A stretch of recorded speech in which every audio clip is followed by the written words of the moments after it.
All right, Mark, we're on air here. Holy cow, it's been a long time. Yes, we had people in Vegas for VNEA, and then there was some family vacations. They couldn't get this match off, so we're doing it tonight. That is awesome. Boy, is this on? Can we get a mic check from people out there? Test, test. If someone's watching, please send me a text. Let me know that the volume's okay. Big George might if he's watching. We have Soren Erickson, Chad Plumley versus Scott Knack, Doug Fahey. It has been a long, long while, but we are back. We're live. CRs Sportsbar, Coon Rapids, Minnesota. The Scotch doubles event. Winner of this will go on to play Hank the Tank.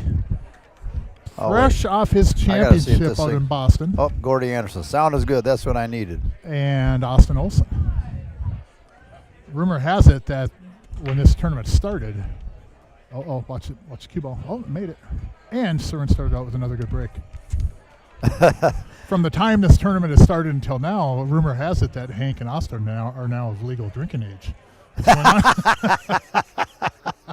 Well, I wouldn't go quite that far. I think it's unconfirmed rumor, but I did hear it being milled about in the pool room. So, but man, it has been a while. What a match we got here tonight. Chad Plumley and Soren at the table.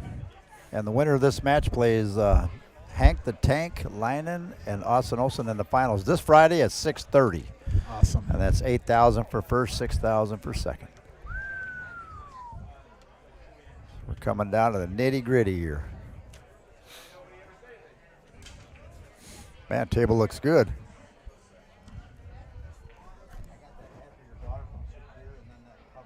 Yeah, it was it's been a long while, sorry.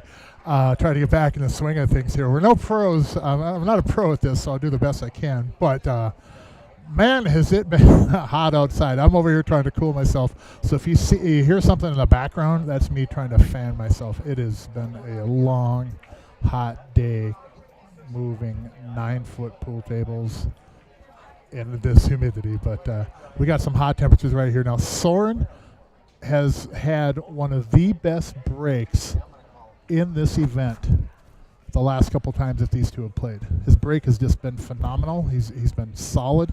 The balls are spreading well, and he's making balls. And I think that's been a big part of not only them getting this far, but Chad and Soren have been playing really well together. They got a lot of good chemistry. And it seems that goes a long ways in these events. Take Doug and Scott there. They play together for A number of years they were in senior discount together, and they've known each other for years, so there's a lot of chemistry there too. So this will be really a tough one to call. They all are tough to call. You never know what's going to happen. That pendulum can swing one way. Well, we know. And oh boy, it can swing right back and just smack you right upside the head coming the other direction.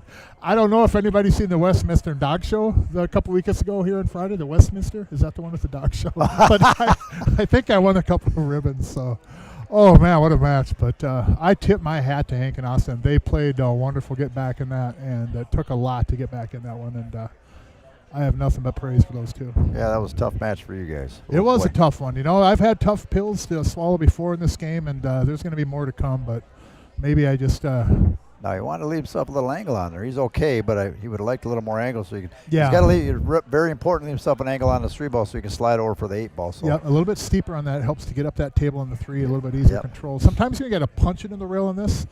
To get your angle, you can go across the line real easy. It'd be perfect if you could get right there. Yep. But you start getting too flat or straight on, and now they're tough. You know what I mean? Then they got to roll down, play a tough shot on the 8. But and I think this is one of those shots too where you go don't two try to rails get out. real good on it. You just get on it so that, like that right there. Good shot. A little bit further away than most people be comfortable. But here's the thing: you're on the 3, and it gets you on the 8. Sometimes you want to take that a little bit longer shot. Just because you're guaranteed you're going to get the line and the angle that you want. Problem here, you don't have a real big angle. They try to force it too much and they don't have to. Yeah. It's easy to jam it on these pockets. Look at that shot. stroke. That was a great stroke right there. Man, that was a really good ball. Made that look real easy. Good stroke on that one. Yep, follow with a little bit of inside. That is my nemesis lately. Going the other direction, though, to the right. I told Rob today, I said, when that shot comes up, I'm going outside left, going 4 rails for shape. I'll go around the table the other direction. Man, that was a good shot, too. Starting out good. Yeah, Here we go. Very solid. So 1-0, race to 11. Again, it is BCA rules. I'm sure everyone's familiar with that. Those that are not, though, the biggest difference you'll see is when they break. And if you scratch or pop the cue ball off the table, you can take ball in hand anywhere on the table. You're not restricted to the kitchen. That's one of the biggest differences. I think that's about it. Maybe something with the push through. I think other leagues have actually gotten on board with that as far as on the push through and the balls are frozen. BCA's been that for a while. It's always a shot that I feel like I'm getting away with something, though. When the cue ball's frozen on a ball and you just kind of push through because you can just jam right through it. And a lot of times people will still try to shoot away or something, and you can throw that ball off a little bit, but it just feels weird, just getting up there and just because they're sticking right they're through one it. unit together. They're a little different weight. And you literally cannot foul in that situation by just pushing through it. You're not going to double hit. Well, you can, but... He's been breaking real good, Mark. Now, was it you that told me when you rub the cue ball back against the rail, you can loosen up the rack a little bit? Yeah, you'll feel a vibration on the table. I suggest not to do that or bump the table, it does. Ball on the side. It does vibrate the table, and a ball could wiggle loose. Look at all this again. All the solids are clumped together in one region of the table, except for the 3, and then all the stripes. Do we got to watch for pattern racking or what? I think he just hits it that good, man. I like I said last time I seen him play, and he had messaged me that night. Says, boy, at first I thought you were getting on me for padded rack, and then you were telling me how good I was breaking it. I said, Søren, you're smashing that rack. I said, a lot of people might try to say that, but you're just hitting them good. He has good weight behind it. Yeah. It's a heavy break, Yeah, it's a good little punch at it. I'd be surprised if he does a 3 go by that 12? I don't know. Can he make that 12? I think he can do the 12. I think he'd have to take stripes here. Absolutely. I don't think that 3 goes by there. My eyes are bad, but they ain't that bad. Okay, no. That's a pretty on good the spot. 9 ball, yeah. Take the 9 and maybe just slide gently Bump that up 13. into the 13. Just gently, not much, because you'll be on the 11. The 11 will put you right back in the 13 to the right side pocket. And what I like about that is if you can get a good angle in that 13, that 14 will give you a really good shot to slide over and take that thin cut in the 15. There's also a possibility if you want to roll forward, maybe try to get in the 15 now. But I like just 9 and then just kind of gently. Oh, he's going to roll through it. That's good too. And the problem is get on the rail, get off. There you go. It always helps to be off that rail a little bit. We speak about that so much. We almost like beat that dead horse, but It's so huge. I mean, you play a little one pocket, and you'll see why you don't want to be on the rail. You lose part of that cue ball. It changes things. He's probably going to get on the right side of these balls here. Yeah, looks like got Go two over the rails. right side up rail. tie there, yep. Boy, if he'd got a little Up bit top, more, yep. a little bit more than that, he would have got on that 15. I wouldn't chance that side pocket. Yeah, you don't actually try to get on that 15 No. from that shot either. But now I think CERN just has to kind of get the 13, draw back a little bit, get an angle on the 14 where you can just kind of draw back maybe about 6 inches and give yourself that thin cut on the 15. He's going forward on the ball. Come Oh, off is that he? end rail and out, I think. Yep. And The thing I don't like about that is if you He come up hit it short, a little light. Yeah, if you come up short, you're not on either ball. Yep. Boy, they had a great chance to get out there, Yeah, too. they did. Yeah. I don't know if Chad's going to try to curve this one in. I don't think that goes on a swerve shot even. He might have to jump this 14.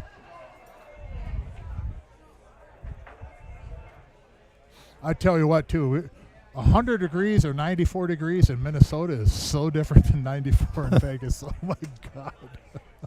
Oh, my goodness. Can he That twist humidity. this in? Oh, Oh, he okay. tried to. Yeah, tried to kind of curve and kind of a semi-masse little. Boy, that was tough, though. He had to really get that ball I around think that three. shot there, you kick at that 14, try to make it the side. Yeah, You know what I that's- mean? I kind of like that because if you do kick and you if you make make it, it, you got a thin you cut got on a the shot, 15. yeah. Now this should really kind of be clean up here for them. The 7 they might have to deal with, but if you take 7. care of the 2 early, then Yeah. the 7 opens up in the lower left corner. You could, if that 1 wasn't there, I wouldn't mind taking the 5 and sliding up into the 7 now, but I think he can just be patient on that. 7 ain't really a problem. If he shoots that 4, you don't want to nudge that 5. You could get a little goofy, you know. You might want to shoot that 3 ball now, then the 2. Yeah, I kind of like your route. The 3, then the 2, come back and get on the 1, 4. I don't think you want to shoot that 5 in between the 1 and 4. I don't want to. No. But, take the 1 or 4, it opens it up, especially the 1.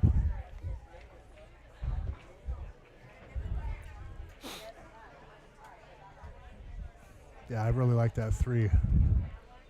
The thing with the 3 is you do have that 15. Well, the 15, I think it might go by the 2.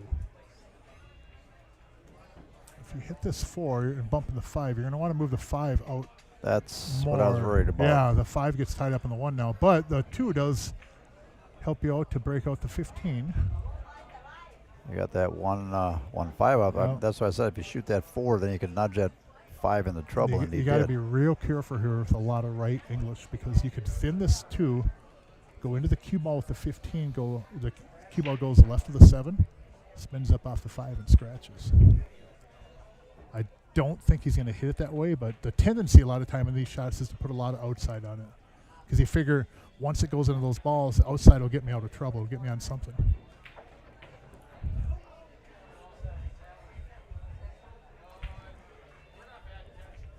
See, there, see, look at. Yep, you called it. Danger. Danger zone is right now. Danger. Outside English right there, you put yourself in a bad He's spot. hooked on that. You can't make the 5, so the only shot he's got is that 1. Is he going to shoot the 1-3? I don't think it goes by the 3. You'd have to 1-3 combo. maybe try the 1-3 combo. I don't know, but does it go down the bottom right corner? Well, how about the 1, just kind of punching the 1 and just leaving the cue ball over there? I mean, you leave a bank in the 15, but the 14 is kind of a tough back cut from in that pocket. Yeah. And a back cut in that lower left corner there is kind of a scratch, too, with the cue ball. Cue ball will probably follow it back in, so I don't mind this play right here. I think it's pretty safe up there. Does leave a bank in the 15, though. Yep. And Banks anyone? I know Surin is rather adept at banking. I know he's dabbled in one pocket. I'm going to run to the break, Okay. Pop Mark. I'll be right back. Okay. But I think that might be his best play, too. Just bank that cross side. Back cut on the 14. I don't like it. 15 is almost kind of a square dead on bank, and that'll put you straight into the 14 if you hold the cue ball. It's really hard to find a spot where you're not going to sell out necessarily from a safety. And sell out doesn't mean it's just a gimme game. I mean, they still gotta make the solids, etc. But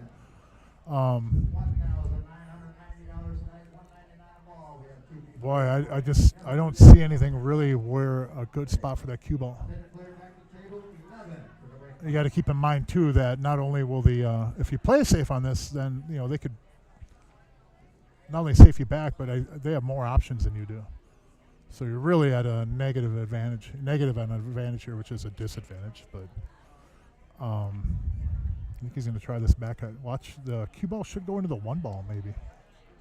What a shot! And there you go, nice! What a shot by Surin! My God, what a ball! That was beautiful. That was a beautiful shot.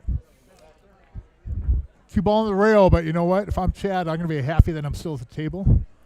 And 15 is kind of a straight in, roll it in ball. Cue ball goes in between the first and second diamond up there on that end rail. And I would expect the cue ball probably to end up just a little bit right of where the 15 is. However, Chad, about a game ago, he shot a ball down the left side rail there with some inside follow. So he could stroke whatever he wants on this ball. This guy plays good. He plays some real good pool. So Surin's probably going to really like where he's at. Yeah, like that right there. Hold up. Oh, we got him on the 50-yard. They hit it too good. Oh, boy. Now Surin can bank, or I like to cut. Just cut it in the side. It's a back cut. Cue ball's safe. Don't worry about the cue ball. The only thing it could do for trouble is run around maybe 1, 2, 3 rails, but I think it's going to end up north of that side pocket. The great thing about pool itself is that on a shot like this, if you find that contact point and you hit the cue ball on it, it swishes every time. What a shot! What a shot! So 2-0, race to 11. This is again Mark Weaver in the booth at CRs Sportsbar, Coon Rapids, Minnesota, and it has been a while since I've been in the booth. Went out to Vegas for a bit, spent a couple weeks out there, grabbed a Charlie, and everybody knows what happened here a few weeks ago, but man, that's why you play the game. That was a tough one to swallow, but there's going to be tougher ones. There's going to be tougher ones. That's part of pool. If you're competing and if you're not aware that at any time catastrophic things can happen to you, then you haven't competed enough. But again, I cannot give enough praise to Austin and to Tank the Tank coming back like that. They were actually on both sides of that in these tournaments. In the previous tournament, they were ahead and had that slip away, like was it 9-2 or 9-1? They had it slip away like that too, and then they're on the other side of it. And I just, I tell everybody right now, just get the heck out of their way. Get out of their way. There's a train coming through, and Hank and Austin are running the caboose in the engine. So get out of the way. But it was a pleasure. It was a lot of fun. And Josh Wallstrom, baby, I love you, man. We had such a good time out there in Vegas. At that speakeasy, it was a great afternoon, my friend, and it was great playing with you. And I look forward to another opportunity. So Søren Eriksson at the table. Again, one of the better breaks in these events. Side pocket, 11 ball. Beautiful. Stripes are runnable. 13-14 is a little bit of work.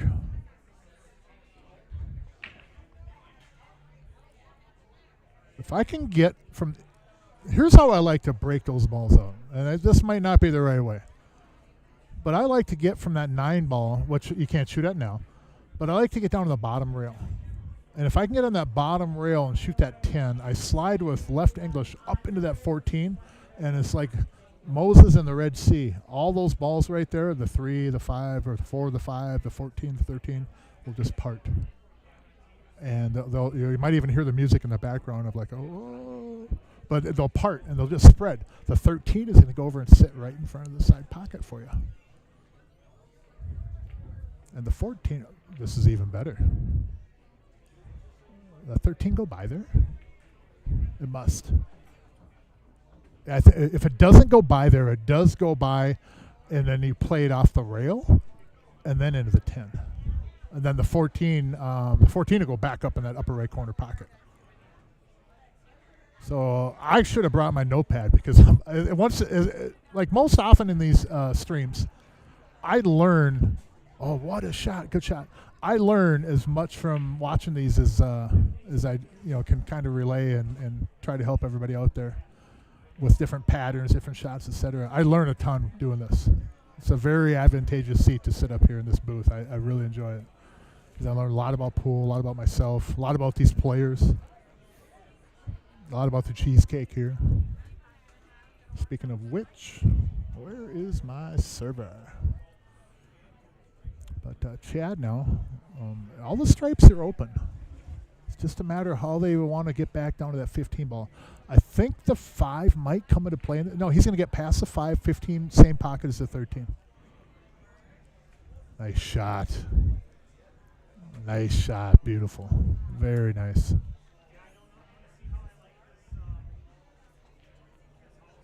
Very nice. So 2-0, race to 11. We're live. It's Monday night battle here at CRs Sportsbar, and then on Friday we will have the finals, as you heard Jerry say, 6:30 p.m. start. I'll be in the booth. It'll be Hank the Tank and the Austin Olsen train running on the tracks, full steam ahead against whoever wins this match right here. You do not want to miss that Friday night. It's going to be an incredible match. So many of these Scotch doubles have been. It's just been incredible to be a part of. In the booth, playing whatever, etc. Even if I sit at home and watch them, it's just fun. And I hope everybody out there enjoys it too. So Sir will put Chad on the 9, and then we're going to see my shot here. 9 ball, put the cue ball on the bottom rail, except he's not going to have to break out the 4-5. He's just going to have to slide maybe to the left of the 4. Or actually, you can get over on the 8 and take it up in the corner. You don't have to take it in the side. I was going to play to go up, up table and play it in the side. That's... Ooh. Now the cue ball is probably going to have to get up past that side pocket.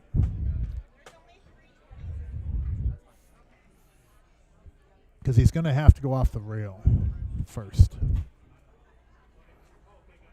And going off the rail, let's see who we got here in the chat. Who is going to be the first in the chat? Live chat, chat publicly. I tell you what.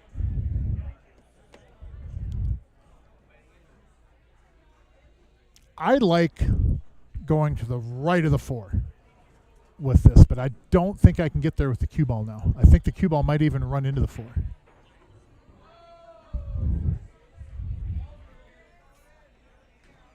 In fact, if he hits this and makes this ball, I think actually the cue ball is going to hit the right side of the 4, and the cue ball will go up to the upper side rail just past the right side pocket, and you're going to have the 8 ball on the left side.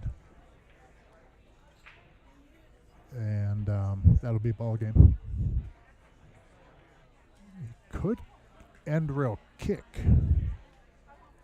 Is he looking at it? Yeah, he is. He's going to end rail kick. Aim for just to the right of the first diamond. And I know the number you want to hit on this, but I want you to buy Little Joe's video because I don't know the number. I can't remember that. It's Little Joe. I'm so sorry. But you buy Little Joe's video, and that'll tell you exactly where to hit in the cue ball going at that diamond. 1/8 of an inch equals 1 diamond. I'll tell you that much. Because that's pretty much all I ever remember, and it frustrates Little Joe so much. But Little Joe, I hope you're watching, my friend. And yeah, that video right there, CERN makes that ball. It's kind of unfortunate when he shot that combo, too, that ball didn't lay down in the pocket more instead of coming back up off that rail a little bit. I think you could have went rail first on that bottom rail and then spun that in, but that cue ball is going to go for a ride, which with the 8 kind of near the side pocket, you just have to be mid-table or up to make it. I think it was probably worth the risk. So he's going to roll up. You got the 7 or the 2 next. Or you can take the 6 now and get on the 4. Scott isn't looking at all at the 6, so he wants no part of it from here. He wants to go 7. 7 to the 2, which I agree with. 7 to the 2. And, ooh. Well, that'll work. So the 4 ball either go on the side or the upper corner. Depending on where Doug gets him on the 6. Looks like he might be straight in and maybe worried about going into the rail. Sometimes when we're kind of straight in and we're trying to get in the rail and we hit some follow on it, you know how you hit it kind of square and the cue ball just goes right down the same path that the ball goes into the pocket? I think Doug's trying to prevent that happening right now.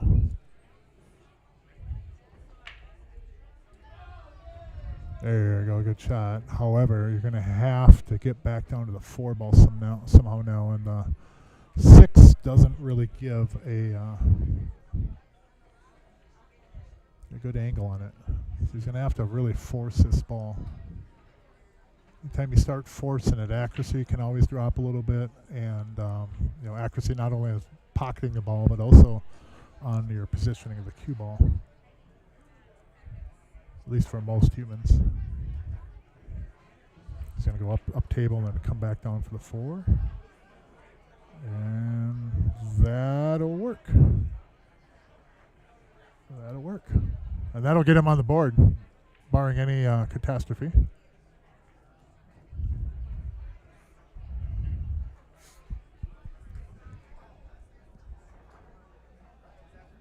So Scott Knack.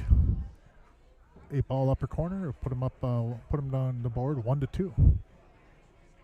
First games are always one of the toughest to get in a match. Doubles, singles, etc. At least for me, anyways. It's always like a mental thing, you know. It's like if I'm going to race to 7, race to 9, or whatever, you know, and opponent gets out there a few games, it's just am I even going to get a game? You know, you see that you know that seed that just gets planted in the back of your mind. It's like, is this a match where I'm not even going to win one game? And then all of a sudden the pockets start getting a little bit tighter, you know. And tough spot, you know. Mentally, it's a very, very, very, very, very challenging and arduous and draining game.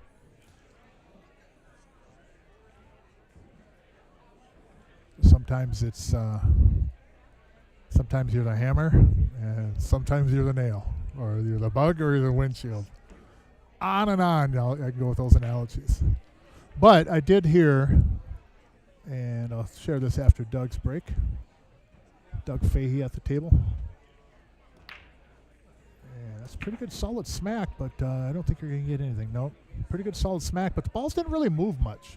You had a few of the perimeter balls kind of went around the table a little bit, but like the 9, 15, 2, 4, 12, 3, those balls kind of stayed there. He had probably racked one of my racks.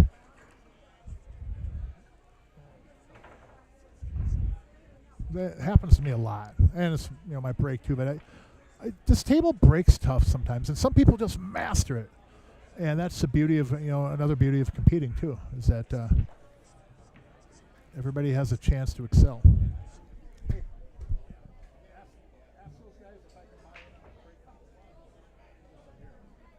When you get over there. Right, Bruce.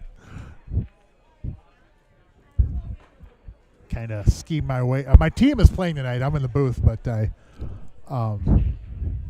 just bought my way into part of the break pot over there. So, Mr. Jason Blansky did leave a little bit of money in there for the rest of us. What a wonderful job you did, Blansky. Kudos, man. That was nice. And you almost, Jason, if you remember that break pot, you almost ran back into that 5 ball. If you'd have touched that 5 ball, I think you might have cleared the whole table. But that was really solid, man. It was really good, Jason. Good for you. That 2 ball was not a lock to make at all, but you sure handled it very well. I think you got 5 balls. It was last Wednesday or whatever. So, ooh, hold up. Oh, that'll be all right. Went a little bit forward, but should be okay. Cue ball is going to float up above the 9 ball there? Maybe the 9 ball. If he hits us with a lot of inside, he can kind of roll into he's going to hit the 9. That's flatter than I thought it was. So he'll go right in the 9. And 4 goes in the side. It might go in the lower left corner, but it looks like it'd be pretty tight. It does go in the right side pocket, though. And the 3 doesn't have a pocket. So they're on the 7, though. And even if they break into the 12, the 3 will probably have to go up in the upper corner, unless it moves over towards the side a little bit more. That's a good shot. Very nice. I think the 8 ball might have got tied up, though. And now I do believe that the 4 does go, but Surin can smack that 4 in, slide into the 9 or the 8, just gently with the cue ball, and open the 8 back up. And that should put Chad on the 3 for the upper left corner. And you don't want to hit this hard. You don't need to smack this, but you need to be able to bump into it just a hair. Because I don't think that 8 goes by that 9 ball anymore in the lower right corner. I don't think it actually has a pocket right now. But the shot is there, yeah. And even if he does hit this to where, let's say the cue ball does shoot up table a little bit, you do have a wide open side pocket for the 3. Whether the 9 or the 8 ends up fluttering over in front of it is another story. But he does have a open side pocket for the 3, and both, obviously both up table, and the right side pocket too. But the cue ball ain't going to get over there. He's not going to be able to make that 3 in the right side pocket. If anything, he'll end up in the corner or the left side. But I feel that he has to bump that 9 and 8 a little bit. He might not have the angle that he's comfortable with on it. And if he's kind of flat on that, like with little to no angle, then it becomes a really difficult shot, because you have to just jam this ball in there then to get that cue ball to move enough. And you do run the risk too. Let's say you shoot that 4, you run to the 9, you could end up behind the 8 ball.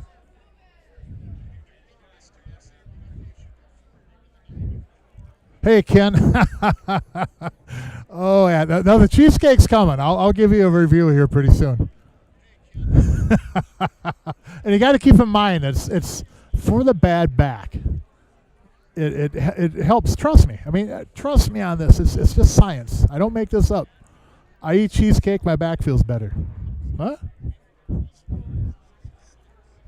Well, okay, let me reword that. I eat cheesecake, I feel better, thus my back feels better. That's a better way to put it. That's my final answer.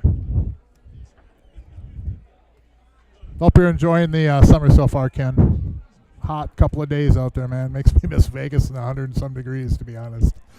But here we go, Chad. Make some magic, buddy, because I'm not sure how you're going to get on the 8 ball here. But you're going to teach me something. Oh, my God, he almost bumped that 9 ball. Oh, my God. That was almost so close to being an incredible shot.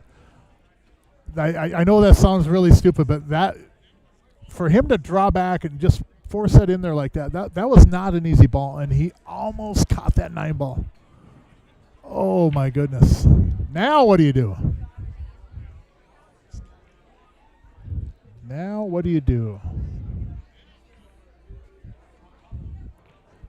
And I think you heard him. He's just going for the hit. Keith Elmquist in the house. How you doing, my friend? It's been a while. Good to see you, Keith. Yes. Yep.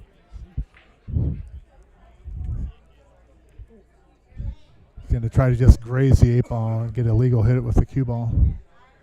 And, that ball, I don't know if, I'm not sure if he could have hit that harder. If he could have hit that harder, though, that ball had a path to go in the left side pocket on the cross bank. I didn't think he had enough of that ball to do that, but that if you rewind it or anything, that 8 ball was going right towards that side pocket. Well, this isn't a pen. This is a pencil. Oh, I'm sorry, Jerry. There's like a 1.5 inch stick of lead coming out of this pencil right now. Because I'm a clicker. Click the pens, click the pencils. Well, Doug Fahey at the table. Good shot. That'll get you on the board. Now, again, it's just kind of another rack where you got to clean up what's out there. Don't get in your way. Don't miscue. Don't do the real dumb things. Okay, I'm back in action here, Mark. What did I miss? 9. I'll put him over there. And, we're at 1-2. And they ran out Chad and Cern ran out this table, but they got hooked on the 8-ball. Cern was able to get a legal hit, but he didn't really have a pocket. He could have cross-banked it maybe, but I think he was lucky to just even graze the 8-ball. So now Doug and Scott have another just clean-up table here.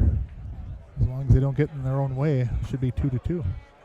Just got to take your time, stay on the proper side of the ball.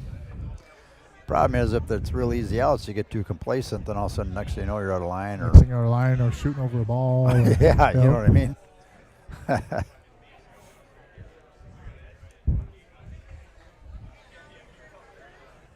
So now when I'm in gear, I shoot that 15 in the corner. When I'm not in gear, I go the 10 and try to get in the 11, then the 15. It looks like a little bit of a back cut in the 15. Not much, but if I'm stroking it really low, I just shoot that and then 10, 11. But yeah, just a touch of inside on this, come off that end rail and out. Yep. This is my tough ones here. That big. My dominant eye has shifted. That heavy cue ball in Vegas got you in trouble. Didn't it? I think it had a part of it. He had more angle than I thought he did. See that? My dominant eye has shifted out of the building. But now look what happened. He hit it. Okay, Gene. He got up and hit that hard, and the ball went farther to the left, and he should have hit that easier, and it grabs off the end rail and spins more. It'll spin more over there. Yes, over the left side. Because when you hit it a little bit harder, it'll go. The follow will go through the spin. You have more follow than the spin won't have a chance to grab. A little bit softer, like you're saying, that spin will grab off the rail more. Yeah.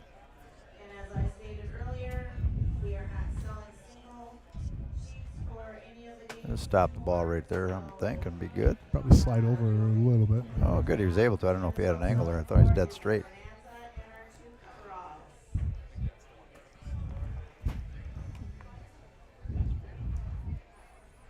How'd the break pot go? Anybody? No one's a winner. About to be deuce here. Yeah, it is. Race to 9 coming up, folks. I want to make a little announcement about Hank the Tank. I'll be right back. All right. Yeah, good shot. Good shot and good cleanup. Good out, guys. 2-2, race to 11. And again, Boston Open, the Ultimate Pool, USA. Hank the Tank, junior division champion.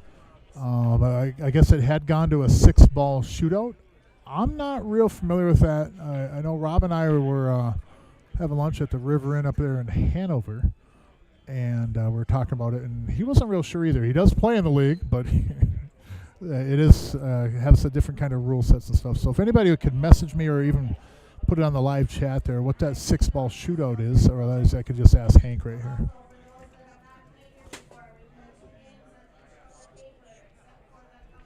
So 2-2, race to 11. Scotch doubles match. The winner of this will be guaranteed $6,000 and have a chance to play for $8,000. That finals match will be Friday at 6:30 on this same YouTube channel. So 7 don't go by the 9. Every stripe on the table has a pocket, though.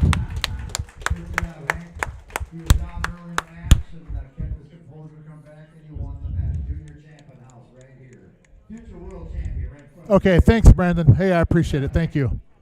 Fastest time to pot all 6 balls is a shootout. So you break like a 6-ball rack, I assume, and speed pool, right? Make a couple on the break. Do you have to wait? Here's a question. Do you have to wait until every ball on the table stops moving, or can you start shooting right away? Ooh, uh-oh. What do you got now? You got one open one? Okay, we'll figure it out. We'll get one. Yeah, bring it in. We'll take a look at it, and then I'll see what I got back. Now there's a pretty good safety right here. Just kind of, or you can cut this ball. If you wanted to just lightly tickle the bottom of this 13 ball, the cue ball will drop down to the rail and hide behind it. But it is makeable, so. Uh-oh, watch the cue ball. Ooh, someone got a little roller. Yep, 9 ball. Oh, 9 ball will go too. Nice. All the stripes still have a table. Okay, cue ball needs to stop, but you don't need to wait for the object ball. Okay, thanks, Brandon. Appreciate it. I watched the Shane and Johnny Archer match, but I didn't catch much other of the Ultimate Pool. Yep, Hank the Tank is the junior champ. One of many titles he'll have in his lifetime. Just made a little announcement for Hank at our Monday Night Leagues here. What do they do for them at junior level on that? Do they give them cash prizes, or is it scholarship money or something? Or I'm gonna ask Hank. He had a real nice trophy and whatnot, but I'll tell you what. I mean, he has the 13. Yep, has the 13. You don't really want to move that 11 much. I mean, the last thing you want to do is end up just pushing it over on that 4-7 somewhere. I think you can shoot this 13 though, and then slide the cue ball up table, and then come back down for either the 11 or the 10 in the lower right corner. So I think he's not going to run into this. Shouldn't have to run into it, I should say. Just like that. You want to come up a little bit more though. Come on, come on, come on, come on. And a thing on that too is that you got to be careful. If you do hit that harder, that cue ball can deflect more, and it's possible that it could run into it. But that was well done. 11 ball. Oh, and it held up. Oh my goodness. So now on straight or solids here, they got to deal with the 2 and the 3 ball. And if that 10 ball wasn't there, boy, that 1 ball would work out really nice right now. However, the 10 ball's in the way. So you got to figure a way to get at that 2-3, probably from up table. Because you're not, ideally, like I said, if you can get right where that 10 ball, where the 10 ball is, that would be perfect angle. Now the 4 is pumped up the rail, and it's frozen the rail, so a little bit less versatile as far as what you can do with that. The cue ball, you can take the 5, but then he's on the rail, so it's going to make it tough to shape the 6 off that. You might have to come out in the middle of the table and just play for the 1, but then you're going to take away one of the good balls to break out the 2-3. Ideally, if you're in the middle of the table, you take the 5 now real thin and run the cue ball into the 3-2, but we're not there. So, good shot, Doug. Well done. You avoided the 6 and the 4, got the cue ball up table. Now the 6 is a breakout ball for the 3-2. You just got to tighten up the old belt and draw it past that side pocket, and there you go. And if you go past the side pocket and hit the rail, that's fine too, because it'll come out and it'll bump the 3. So you don't have to run directly into the 3-2 here. And in fact, I don't really want to run into it because I might scratch in the lower left corner. I don't mind going off the rail, but gently. Because you might scratch here. Oh, called that one too. That's dangerous. But it's hard to calculate where you're going to come that way unless you actually watch Little Joe's video. Unless you get a lesson from Little Joe.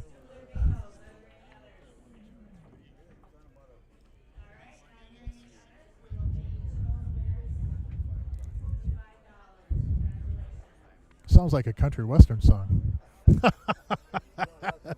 Oh, you might want to be up here. Oh, I might want to be on the air. Yep. Sorry, Mark.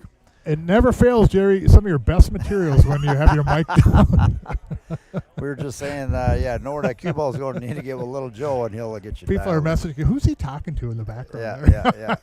On the and side. They're like, I don't know, but that guy sure knows his pool. Oh, look at this cue ball, too. Oh. It's a pretty good cue ball. Yep. I think you can back cut the 10, though, in 11. Yep, I think he does that. Then they got to get on that. Is that 13 ball up on the upper? Is it the 13 or the 9? Is it the 9 ball? No, it is the 9, I think. Not entirely easy to get up there. The worst case scenario, shoot the 10 and the 11, they both go. And then you're really in a world of hurt. You'd have to hit it perfect for that to happen, though, Yeah. And it does happen, though, when you're playing. Happen, yep. If you want it to follow, you can't hit it. You can't hit it that way. But if you don't want it to follow, it's going to follow. So 9 does come down in that same corner, but he can't get there off this ball. He's going to have to lay that 10 ball somehow in that pocket so he can go up table and get in the 9. And unfortunately, the 8 ball's in the way a little bit too to go cross over to the other side and then up to the end rail. Let's see where the 10 lays, where this cue ball ends up, and then we can kind of see how we can slide up there or come off that rail. Oh, not good. Oh, no. Wow. That wasn't laid good. onto the point. That wasn't good. I don't know if he can make that now from there. Of all the things that happen, Yeah, I'm not sure he can make. If he can, he's going to have to roll up on it. I wonder. Here's the thing: does the 9 go 3 rails into the 10? You might want to try and roll up on it and get behind up in here, Mark, up a little above the 10 ball, because then he leave him a tough shot. You want to block that 4 ball though. You know what I mean? Like that, just like that. You see that shot, Mark? Is that a gift? Yeah, that's awesome. Thank you, man. I appreciate it. Check it out. So you roll up on, leave it up here, left him a tough Put shot. the cue ball in a tough spot for him. Boy, that is good. Thanks, Keith. Yeah. That is a really good spot for that cue ball. What do you do here? You can't 2 rail at the 1. Can't jump the 1. Tough spot right here. You can't really 1 rail at the 1 with the 8 in the way unless you jump 1 rail at the 1. Masse around it. Masse around it. Got it pretty good. 2 doesn't bank anywhere. He kicks cross side, but you don't want to play that. I think that's all he can do. Masse at the 1 or jump into the left side rail. You don't want to thin the 2 and leave it up here. You leave a bank on the 9. Yeah. Yep. So they got to be careful there. That's what he's trying, though. He's going to try to put the cue ball up by the 4. We got little Joe Villalpando watching right now. Oh, that wasn't a bad try, though. I see what he was doing there. He was trying to bump into the 3 and have the 3 come out and then block his view of the 10. Got little Joe watching, Mark. Little Joe, welcome to the stream, my friend. We're just talking about you, little Joe, before you got in. We just sold like 50 videos. Oh, here we go. Bump it. Oh, man, nice try. Well, nice he's got a try. cut. He's got a cut at it. He's got a cut or a bank. Got a cut at it. Slice it over there. If you're a 1-pocket player, I think you play the bank. Slice it over there, Mark. Did you ever know that guy from back in the day, Slice? Yeah. You mentioned it? Dale Schlusner. That's what his name was. Okay. Yeah. Yep. Yeah, he sliced the balls all right. Used to play over in Eau Claire. Is that where he was from? Yeah, I'm pretty sure somewhere over in Wisconsin there. He played good. Yeah, he did. I battled with him a couple of times back in the day. Yeah. He had a house cue with a piece of black tape where the joint would be. Yeah. So looked like it was a 2-piece. But, man, he could make that cue sing. He was good. He was working back here not too long ago. Was he? Yeah. Okay. And I delivered a bunch of pizzas to where he was working. He goes, "What happened?" I said, "What do you mean, what happened?" He says, "You're delivering pizzas."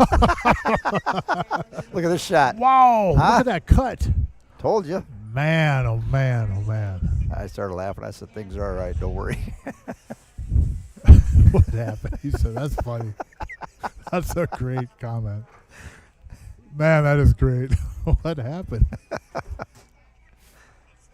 Oh, there's a lot of scratch in this ball. A high ball, he's good. Yeah, I would prefer the high ball on this. Yeah, if you try to snap draw this, you can scratch in the lower left or come across the lower right. Roll it right in there. Good Nice shot. shot. Man, is he clutch. Woo! Under the heat Wow, right there. That was very nice. Under the heat right there. Man. 3-2. I'll tell you what, the first 2 matches they played phenomenal. Yeah, they did. They beat, Nick Marcellik and Josh Raines, they won this tournament a while ago, and they were up 5-1, I think, on these guys. I think it was 5-1. They won 10 in a row to beat them. Yeah. Yep. Yeah, that was when CERN was putting on that breaking clinic, and they both, Yeah, it was a both break shot clinic, so well. yeah. It was a clinic. Yeah.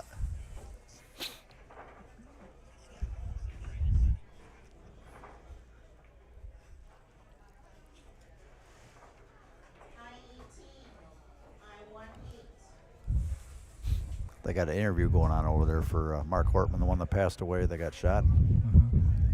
There's someone out doing an interview with his team. Oh, over in the corner over Yeah. there. Oh, I see. They had something on Channel 11, Channel 4 last week, and then, Yep. yeah, that was a crazy deal. One of our pool players on Monday nights he was. So, Yep. A regular, right? yeah. Yeah, he played pretty regularly. I know it affected a lot of people in the community, and thoughts are with them and their families.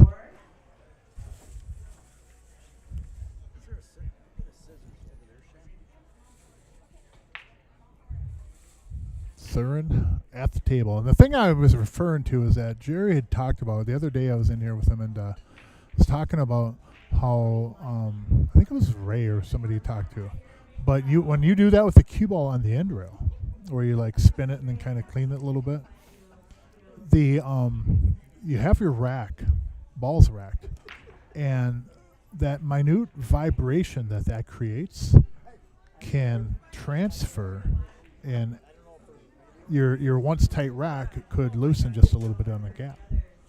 That's what he was mentioning about, spinning that ball, that you're not only on the table, but you're also doing the rails, so you're vibrating a little bit. It's the same thing as like if the ball is rolling a little bit and you start tapping your chalk on the table to have it slow down on the rail or whatever, you're creating a little bit of vibration. And sometimes, it's not enough to where it's going to affect it, but it is doing something to it. You put your hand on the table one time, down by where you're racking. Put your hand on the slate, and I'll go do it at the other end. You'll feel it. Yeah, it'll affect it. I mean, it's not like it's necessarily going to bring it to a screeching halt. No. But you might have a ball that'll teeter on the edge. Yeah. And by doing that, you might have affected where it went dry. And when they're racking, that one ball might let loose or something let loose, and it's going to affect your break. Now, like you caught me today doing curling over there on that bank I was doing. I seen that. Rubbing the felt, trying to get it. Mark's trying out for the curling club. That's like I am Canadian, so maybe that's where it comes from. Whoa. Oh, no. Oh, bummer. He tried to go forward and bump that 12 try to bump out. that 12 out of there. Oh, boy. All right, ball in hand anywhere. Open table, correct? Yeah, open table. I don't think the 8 goes by that 4.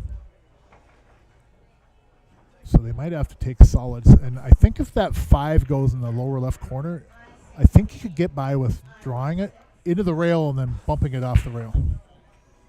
But you want the cue ball to come out in the middle of the table again. I don't think you want to be stuck over on that rail, like where the 3 is. I don't think you want to be on the rail. You want to be able to go into it and then move the cue ball back out. So at least you have the 6. Because if you get stuck over there now, you don't have a pocket for any of those balls, except maybe an extreme back cut on the 2.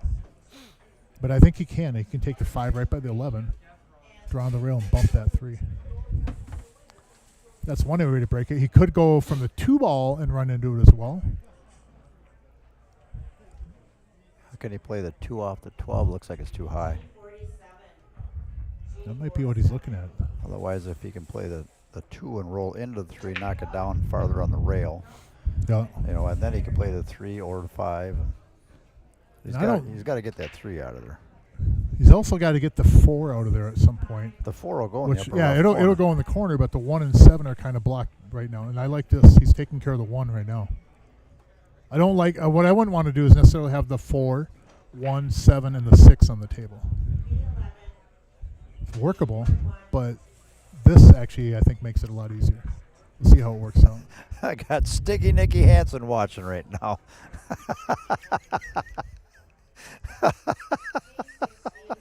Oh, what did he say? He just sent some text. I can't read it on air. Oh, boy.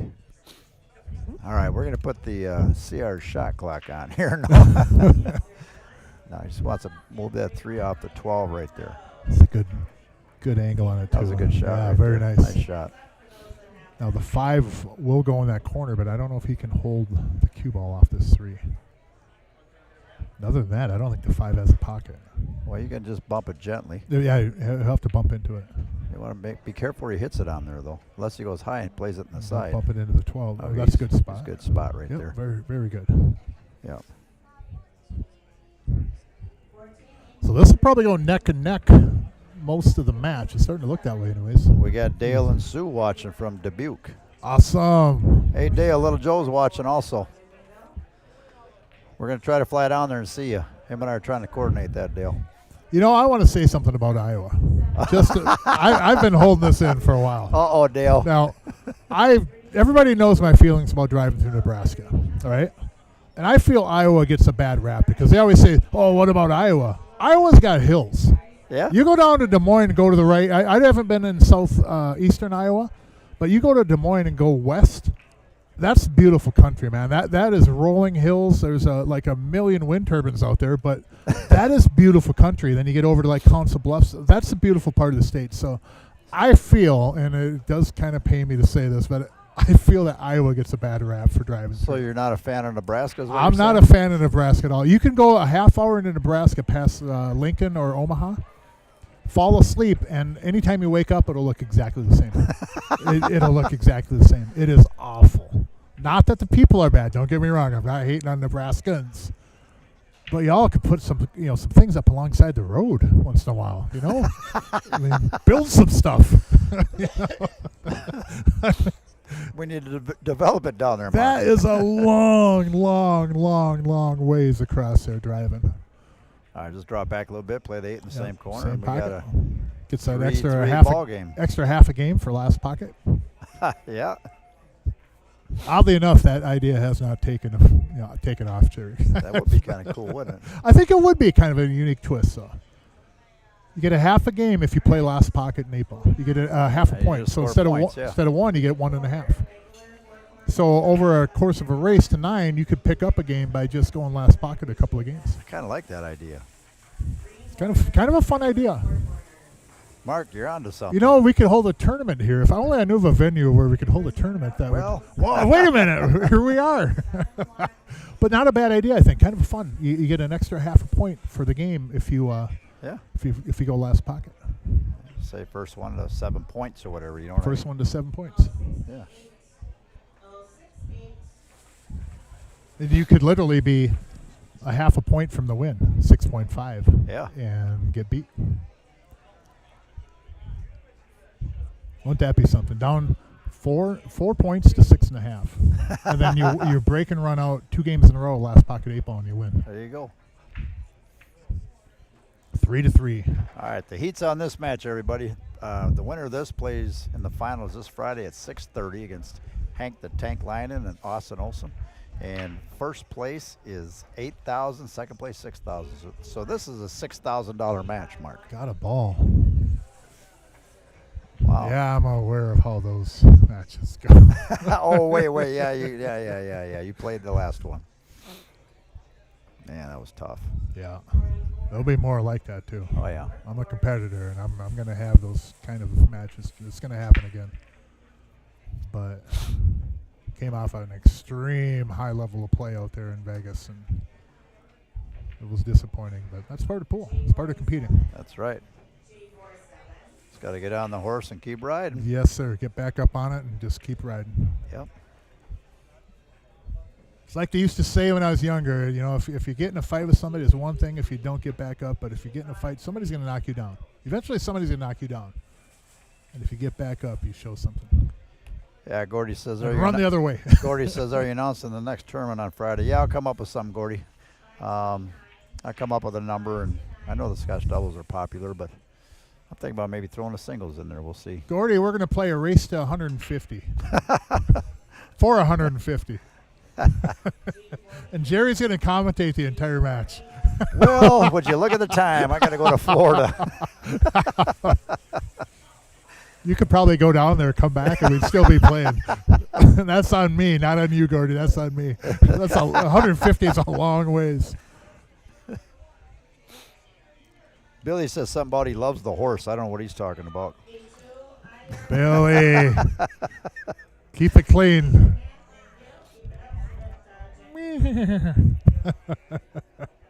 Oh, we got Bob and Emily watching from all the way from Arizona. Awesome. I went through 20 minutes of Arizona on the way out there. I love it, but it always looks like everything's like weird. If you ever gone through there, like the mountains are at different angles, kind of. Yeah. You know how it's supposed to be a road and the icebergs are supposed to have come through. Everything's kind of pointed in different directions. Yeah.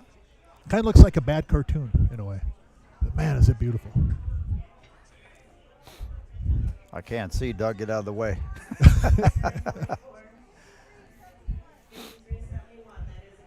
Well, he shot that 10 and got some balls screwed up, it looked like. He moved that 7 in the way. So now they got to make something happen. Now keep on, remember, don't run them all. If don't run 7 if you can't run 8. You know what I mean? And I don't tie something up or do something. That 9 looks like it does go down here. And the 12 would likely have to bank in the upper right corner. Unless you can get on the 9, then you could go into the rail and bump that 12 out. All depends on what he does with the 13. Oh, that's not a bad idea. Try to get him down on that ball. I try to get the ball in the way, but yeah, Dale, give me a call tomorrow. We'll figure something out. I'm gonna get down a little Joe down there. That'd be good. All right, see what we got here. Down to Arizona? No, down in Dubuque. Oh, Dubuque. Yeah. Mr. Plumley's at the table here. Boy, he sliced that other ball in over there real good, so looks like he's going to slice and dice again. I think we're going to call him Slice. Yeah, well, I got to watch the double hit, though. That cue ball's going to come smoking off this rail. Yeah.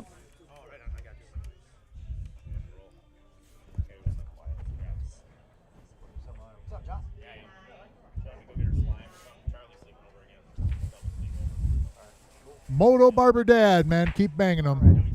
I can't practice enough. I'm old. Eyes are going bad. Bad foot, bad back, just bad. So now I sit in the booth. Moto Barber Dad. Oh my God! I'm also a butcher, a word butcher. But hey, thanks for tuning in, man. We appreciate everybody out there on the stream that's tuned in. Thank you for tuning in as always, and if you haven't hit that subscribe button, please do. But we appreciate you. Calling the safe right here. So just lock that ball up. Well, I think it goes. No, I think he might have left it open. If not, you can shoot the 7 and draw back into it, or you can shoot the 1-2 and then run the cue ball into it. If he's going to shoot it, they're probably going to have me go down and watch it. Oh, yeah, he's going goes 7 ball. I think he's going to draw back into it. I think he is. I think he can make it. I think he's got a little goofy angle here, though. He's backward on the 7. He's going to go away. He's got to snap it. Oh, sure. Yep, he's going to run to the 9 a little bit. Snap it. No, maybe he just plays it. Yeah, it goes now, right? Yeah, just got to hit rail ball. So the only ball really now is to navigate down to the 5 ball at some point, and that 5 will put him on the 8 ball. So I try to leave that one for last. Is that the 5 or 4 ball? I don't know what the hell they got. 5 down there. Maybe it is a 5. It's tough to see with the TV ball even. But that'll be the key ball now. Unless they take it early and come back for the 8. Because the 6 does lead to the 5 right now very well.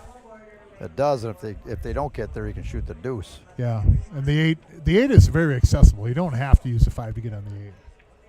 The 3 will get you there. I mean, any ball on the table right now will get you on the 8. So I kind of like the idea. If you got a good angle on that 6 to run down and take care of that 5 right now, I think I'd do that. Yeah, I would too. I like that play.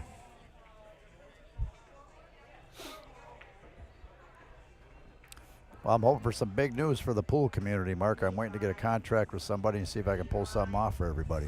That's awesome. You've been mentioning that a few times. I hope it comes to fruition. Oh, he hit that one real good. Beautiful shot, yeah. And he got him on the 5 just beautifully. Perfect.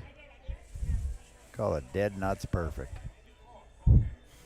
So now you just want to pick a ball that'll get you on the 8 most comfortably. I would like to draw it out of here. He can come back out. Get on the 1. Or forward. He's going forward too. He's going forward. Personal preference, I don't mind drawing it out of there. I like your shot too because I almost think I want to take the 2, then the 1, or one of those 2 first, and then come back for the 3. I like the 3 to get me on the 8. I kind of like that. Either one of those, any ball on the table does, but. No, I mean, it looks simple here, but you got to kind of get a plan and stick with it. You know what I mean? Yep. And get on the proper side and point where you want to go. And the 1 does get you on the 8 pretty well, but you're going. Yeah, if you're up here, you can come off shape. the end rail, side rail, and into it. 2 rails, yep. You can go 2 rails, you can Z-shape it. The 1 ain't bad. Roll the 3 in, get on the 2, get yourself a little bit of a back cut on the 1. And well, you can play it a 3-1, 3-1, and then draw 2. down on the 2, you know.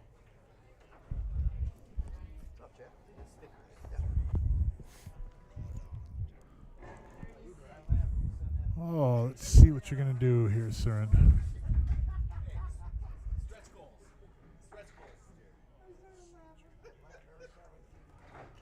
I like that. Ooh, killed it. It's all right. So we are going 2 to the 1, 1 to the 8. Yeah, we're putting together the Amadon Tour, also some tournaments. I seen coming up. that. You Yeah. guys posted something. Was it today or yesterday on Billy that? posted something today, so we're getting Yep. dates, we're getting things together. We're shooting for 25,000 added, Singles Scotch team. and we're gonna run it all. Nice. Yeah. We got a big tournament this weekend coming up too. What's this weekend? 3-player team. Oh yeah, 3-man. 32 teams in the lower division, and it looks like there'll be 16 in the upper division. So it should be fun. I wonder if we signed up for that or not. I forgot 3 all about that players. one. Yeah. Ryan and Justin and I usually play in those. Okay, now just drop back to this. Ooh, watch it. What? Oh man, I was gonna say draw back to the rail. You did not want to get near that side. Wow. That was a little hairy right there. Wow. Yeah, I don't like getting on the 8 by drawing at the side pocket like that, but oh, that's a good shot. Okay. Very nice. Well, they're trading games back and forth. No one's really busting loose. Here with some racks, so we'll Yep. see what happens.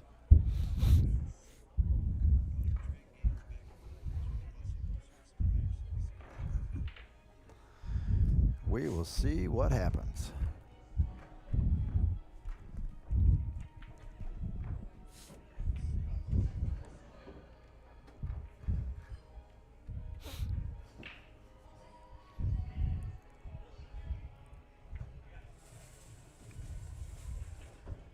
Tell you what, Soren, once he gets that break moving, Mark, look out, baby. Yeah, layouts get really easy. And he had that going, in that last match too, where the balls when he's breaking, he wasn't pattern racking. I can't reiterate that enough, but he had the balls separating really well, where there's solids in one area and then stripes are in another, and you can't fault the guy for that. He was hitting them good. Man, was he hitting them good. Yeah. As I stated during that match, one of the best breaks I've seen in the Scotch doubles. That's what he was producing that match. And if he can get it on, get started up on this one here, they may pick up a few games and start to try to distance themselves. No, that one got away a little bit. Yeah, A that little cue ball off got to the away. Right. Yep, not square. Yep, made a difference. Talk about hitting them square. How about Federer Oh my God! playing Shane in that 10 ball? Wow. That was ridiculous. I've never seen someone break like that. Yeah, that was. I mean, granted, it was that magic rack, but it was that was sickening. Yep, mastered it, Oh. and it wasn't even a match. And Man. Shane couldn't even duplicate it. Nope. He couldn't come close. Nope. I'll tell you what, Federer practiced that one. Well, it looked like one of them prepared a lot for that match, and the other one Yeah, I think Shane was fishing. didn't. Okay, the 3 ball's going to be an issue unless he gets it out right now, which he can. But you got the 4 ball tied the up. 3 ball and the 4 ball tied Yep. up. So you can get rid of one of them right now. If you go into this gently, I think you'll have the 3 in the upper right corner. You got to keep in mind that 3 is going to go into the end rail, and every little bit that it rolls is going to get away from you, and you're going to have more of a steep back cut. Depends if he hits a splitter and how he hits it. If he can hit that 3 as flush as he can, he'd be all right. See? There it goes. Yep. When you hit into it like that, it's coming off that rail, and you're going to lose that ball. So you There it got to went. kind of baby it into it and get real close to it for a You cut. almost want to nudge that stripe first. Yeah, you almost want to. I don't know if he could from that angle, but that would I be a think better he play. could, yeah. Yeah, that'd be a better play because Yeah, then it'll just push the 3 over towards the pocket. Absolutely. That's what little Joe would have done, 'Cause I'm telling you. when you go into them like that, keep that in mind. It's going as soon as that object ball goes in the end rail, it's getting away from you every little bit that it rolls. It's coming back the other direction, and you're going to lose your cut. But he has a shot at it still. 3 goes. It's not always ideal to do these, but this is why we play. We got to make these too. Got to make the tough shots. Yep. I think he's got this one. Nice shot. Yep. Ooh. Oh, that cue ball got away. Yeah, it hit the 15. It Oh, got bummer. locked up. Well, let's see how Doug is with the jump shot. I thought for sure the line on that was just to come straight across, but he must have just tickled one of those balls. Oh, boy. Yeah, he did, too. 6 ball, jump. Yeah. Get out the happy hopper. The thing is, if you make that, you're not going to have a shot. You're not going to have a pocketable ball. Depends on how much that runs, what he does. How about if you jump and cross bank to 6? Nobody does that, though. He might scratch in the corner. Yeah, he might. Yeah, big pocket down there for that. But that would put him on the 1, possibly. You'd be surprised. I mean, and Doug's tall, so he has a good shot at this. But some of these guys that jump, they can just control the rock. They can do a little draw shot. They can put little follow on it, draw. Yeah. It's amazing what they can do. And then, they can. If once he makes this, he probably cut that one in the right side over there.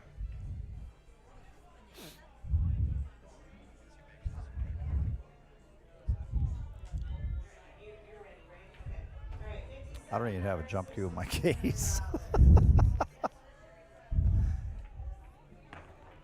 Nope. Foul ball. Good try, though. Yep. And ball in hand. I think the 9 goes past that 14 in the lower left. I don't know if it does it? I No, don't think it don't. It does. No, it don't. So he's going to have to play that 12 and kind of nudge these balls here. But then you also got the 8 ball's kind of dicey, too. Yeah. There's a lot of work here for stripes. How about this? How about you stop shot on the 9? Maybe it does go. Oh, must go, yeah. Boy, it looks tight when you look at it, though, don't it? From here it does. How about you stop shot on the 9 into the bottom part of the 12. 12 moves the 8. Cue ball's locked on that stripe down there, and they have no shot. Unless this goes. If this goes, then it gets, oh, yeah.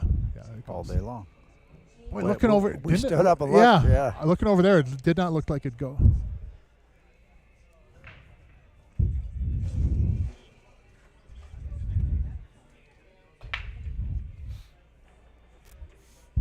All right, a little treetop action here. Is he on top of the ball, or is he going to shoot the 12? What's he looking at here? Every ball elevating over a ball goes in that lower left corner, but the 7 ball. That table will not take the 7 ball on an elevated cue shot over here. I can tell What's you that? This pocket right here.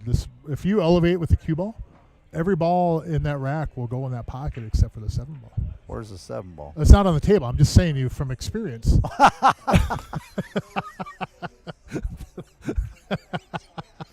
Oh, boy. Every ball will go there but the 7. And it's only a hill game. Too, It's I only think, a right? hill, yes. Oh, I get it, Mark. I was looking up across the room somewhere, and okay, yeah, you're bringing back bad memories now. Yeah, that one there, you can't sleep, can you? No, that was a tough one. That's a tough one.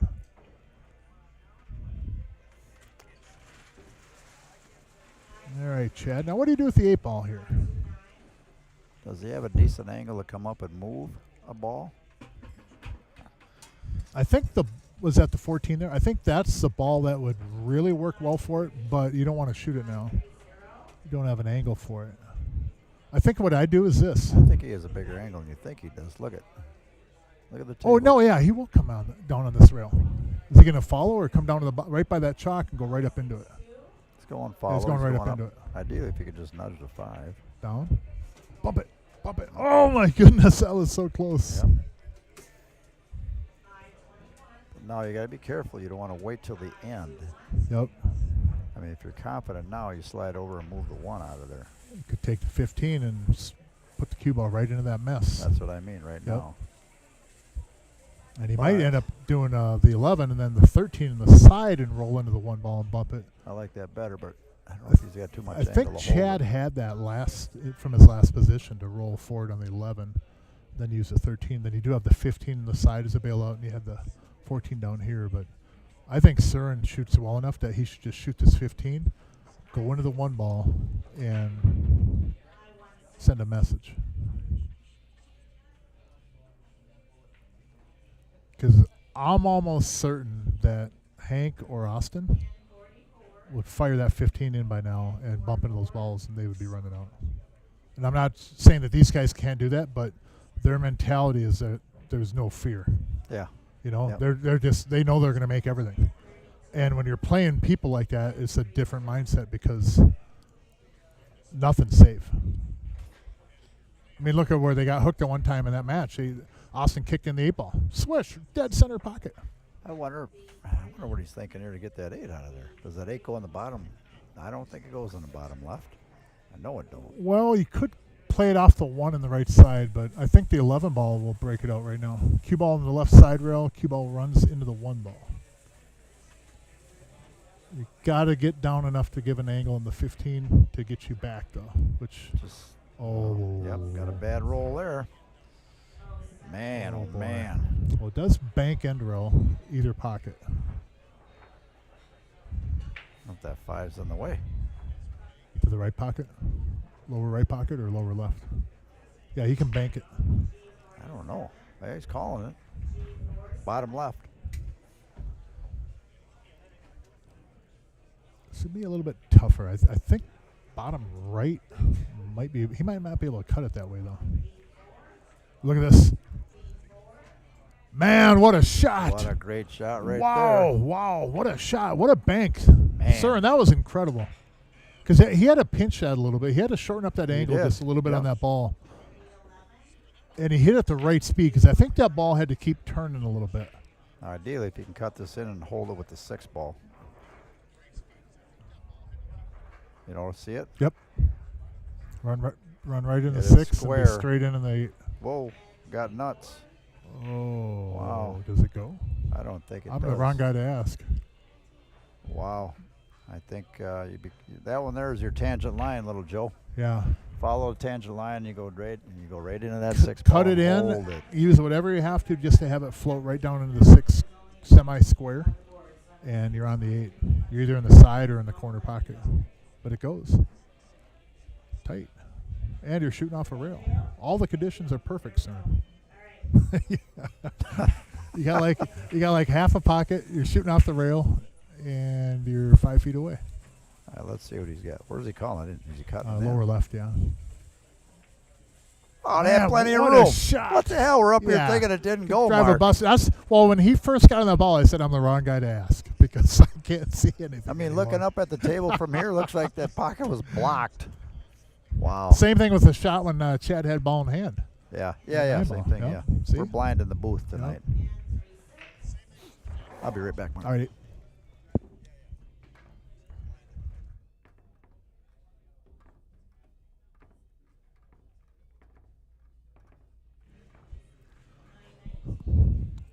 So 5-3, race to 11. We are live at CRs Sportsbar. Getting a little bit of the rust off, trying to get in the groove of things here in the booth. It's been a while. And powered by lemonade and incoming cheesecake. That's me. I know Jerry's running around the room right now chatting with the patrons as he always does. Always busy. That's why this place rocks so well, though. Such a great place to play. The mecca of pool in the upper Midwest. I've said it millions of times. Well, maybe not millions, but I'll just keep saying it. It's a mecca of pool. You want to play pool, you come here.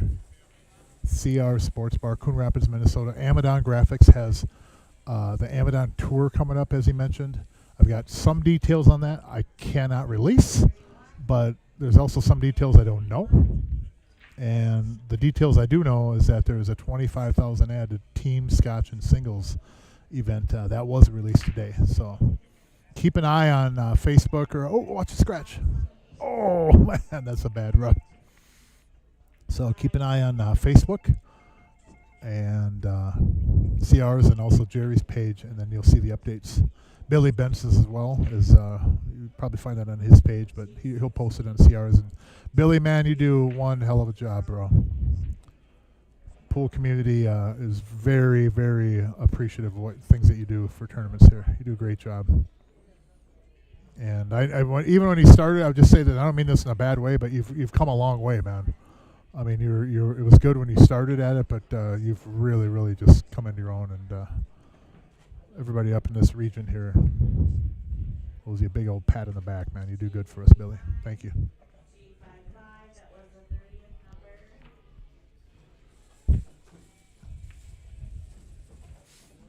So Doug Fahey at the table, Mark Weaver in the booth, Jerry Johnson floating in and out as always. I might, once a couple of these people get done to their league matches, might get a guest commentator to sit in a little bit. But then Friday night as well, we're going to be rocking live. It'll be the championship match. First place gets, he missed that ball. Oh. Sometimes I know this as well as anybody, but sometimes I think we take too much time. And we get on the side of where We might even overthink things.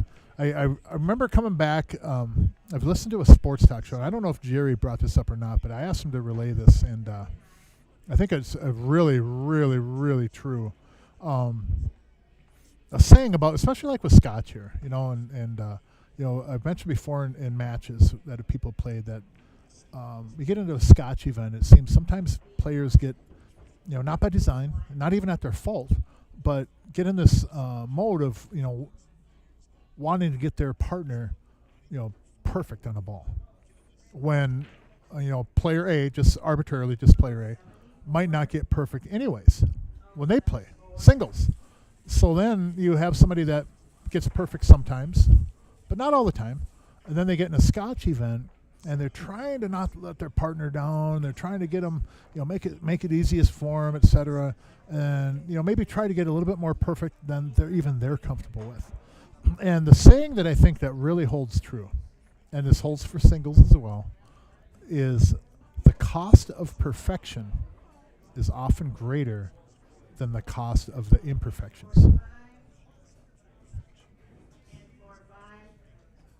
Good shot, nice little breakout. And what that means to me, what I take from it, and my take on it, my opinion, is we have our imperfections when we play.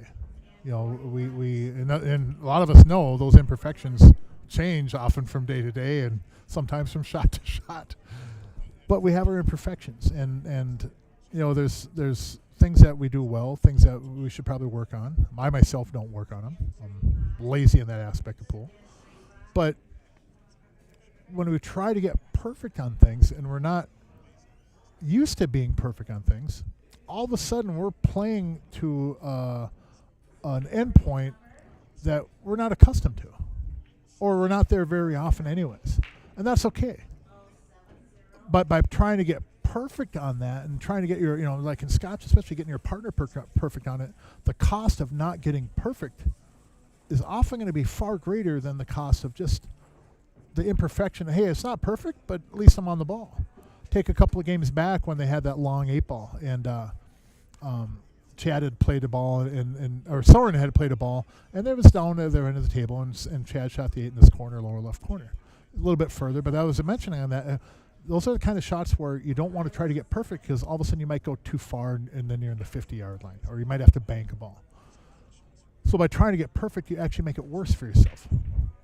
Whereas your normal imperfections, you're going to make the ball. You're going to get on the ball, so why take it away from yourself? And I hope that it wasn't too confusing. Now, is this from the break? Yes, and this is, well, actually, no, I take it back. Doug had ball in hand and missed 2 in the upper right corner. Took it for granted. Surin had broken and got ticked in by a couple of balls in the side pocket. Yeah, I don't know if he took it for granted. I think he might have his eye off the ball or something. Got ahead of it. Took too much time and talked his way out of it. Made it more difficult than it really was. With ball in hand? Yeah. Oh boy. Yeah. We've all done it. We've all done it. And that might have been what I was mentioning when you were wandering, going around the room, not wandering around. when you were wandering aimlessly around the room doing nothing, Jerry. Just talking to customers. But yeah, just doing your job, right? Yeah. But I mentioned that saying I talked to you about was the cost of perfection is often greater than the cost of imperfections. And I was explaining about how in Scotch and in singles too that we try to get perfect sometimes when we're not doing it anyways. So all of a sudden we're trying to achieve an endpoint that we never hardly reach, or we don't reach enough anyways. Yeah. So by trying to get perfect, then we're playing a game that we're not even accustomed to ourselves, trying to elevate to a level that we may not always hit anyways. Yep. And we don't need to hit. Just leave your partner a shot. Exactly. Leave your partner a shot. And the key thing in this is just stay on the proper line. Stay on the proper side of the line. Stay on the proper side of the ball. If you're 3 foot away or 5 foot away, it's the same shot. It's a little bit different distance, but at least you don't risk going past the line, past the ball, getting hooked on something. Follow that tangent line and call little Joe and get lessons. And you have a shot. Call little Joe. Call little Joe, yes. You want to improve your game, you call me and I'll get you a little Joe and I'll give you lessons. Know where the cue ball's going, banks, kicks. After that match on the Friday, you guys worked with me a little bit on the kicking and stuff, and it is just phenomenal what his knowledge. Yeah. It is so, and really it was on me. I'm not hitting the right spot of the ball, and all of a sudden, You go off the point, and the diamond comes right down, and it's perfect. And you play in one pocket, that is huge. Yeah, absolutely. All right, we got 6-3 going to 11. Ooh, doggy, So, we got a and match going We've here. mentioned it many times, but if you get an opportunity, get a lesson with little Joe. I'll tell you this much even. Just spending the time with that little bit is worth it all. Even if you don't even do anything in pool. Because the guy will tell you so much, not only about pool, that'll transcend into life. He has so much experience, ups and downs, and those type of people are so invaluable to learn from. Yep, older and wiser. Let me tell you what, little Joe's going to be 84 coming up in September. I'll be danged. Little Joe, one of my best friends in the world, right there, little Joe. All right, let's see what we got here. How's Soren's break? Has he hit a square last time? Well, he got kicked in? Yeah, he got kicked in. The cue ball did get around the table a little bit. It did get away from him. It's one thing he hasn't done in the last few breaks is get that cue ball just absolutely solid. That was better. No ball, though. No ball. Wow. Okay. So now what happens, I mean, if you're sore, now you're starting to think a little bit, do I need to hit him harder? Do I need to hit him softer? Do I need to move a little bit? Now it starts creeping in your mind because you got to make the ball twice now. Maybe he needs to stop spinning the ball on the end rail. There you go. Because I'm telling you maybe what. he's racking them good in that little bit. Or how about this? It's more humid out right now than it was in the last match. Oh, way more humid. That could affect a lot, too. Yes, it does. Breaks very finicky. All right, they got a good shot. So you got the 2 ball. It looks like the 2 ball going the bottom right. If that does, that leads to the 1. I mean, they got a great shot of getting out here. That leads to 1, and then 4's down there as well. Yeah. So the 7 will get him on the 5. 5 will get him to the 3. 3 to the 2. You mentioned earlier, but Doug and Scott.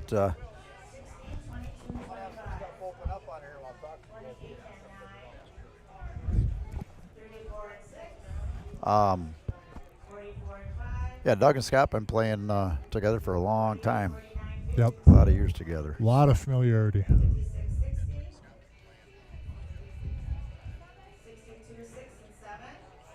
think he's got a little angle on this deuce, though. Well, if you get the deuce, the 1 is going to have to get you on the 4.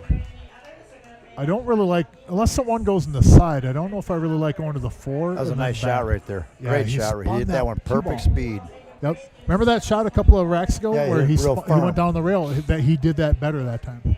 Hit it softer with the follow, so then the English. And now he's going to look if he can stop the rock there. Does he have a little angle to get out, or to slide over to the left side and out, or play the 3-ball next, then the 5.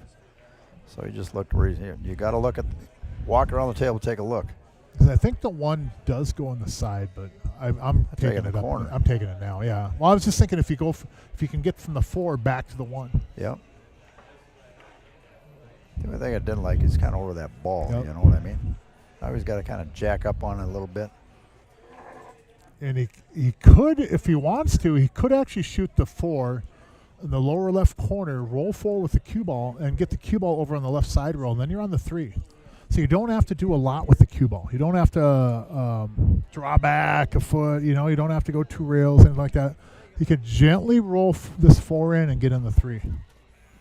This is another example of it's not perfect, but you're on the ball.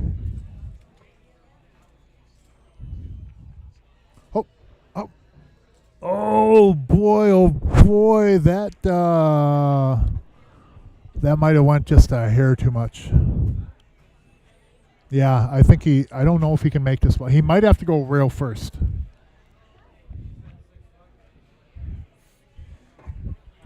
Yeah, he might have to go rail first to make this 3. I don't think he can just make this straight out.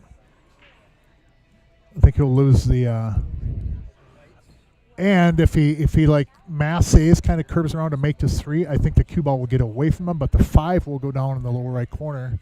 Does have a pocket down there.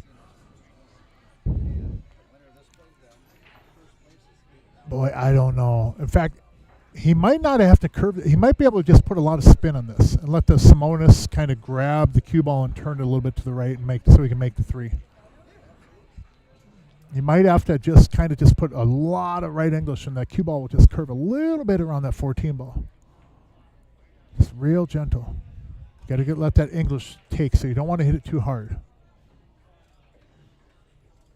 Just like that. Oh my goodness, that was so close. It was a really good try. Just had to turn just a little bit more.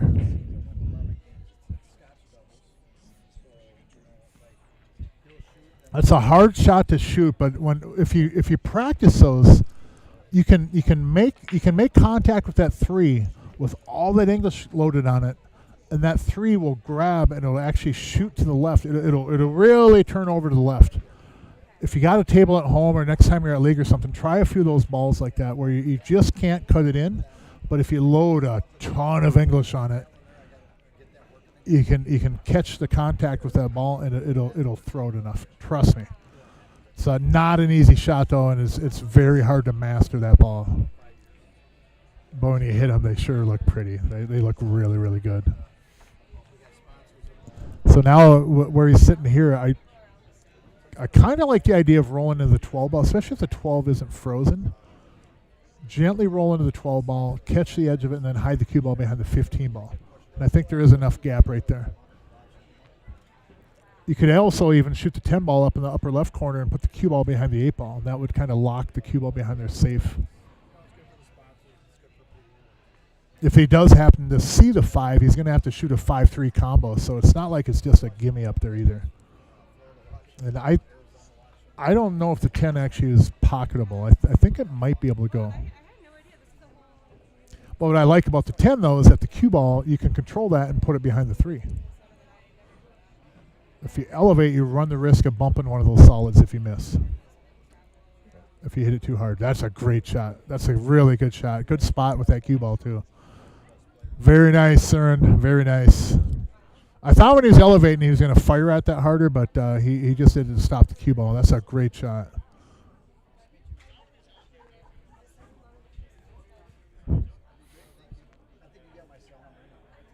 If he wants to, one ball he could do is he could back cut the 5 ball, but that is a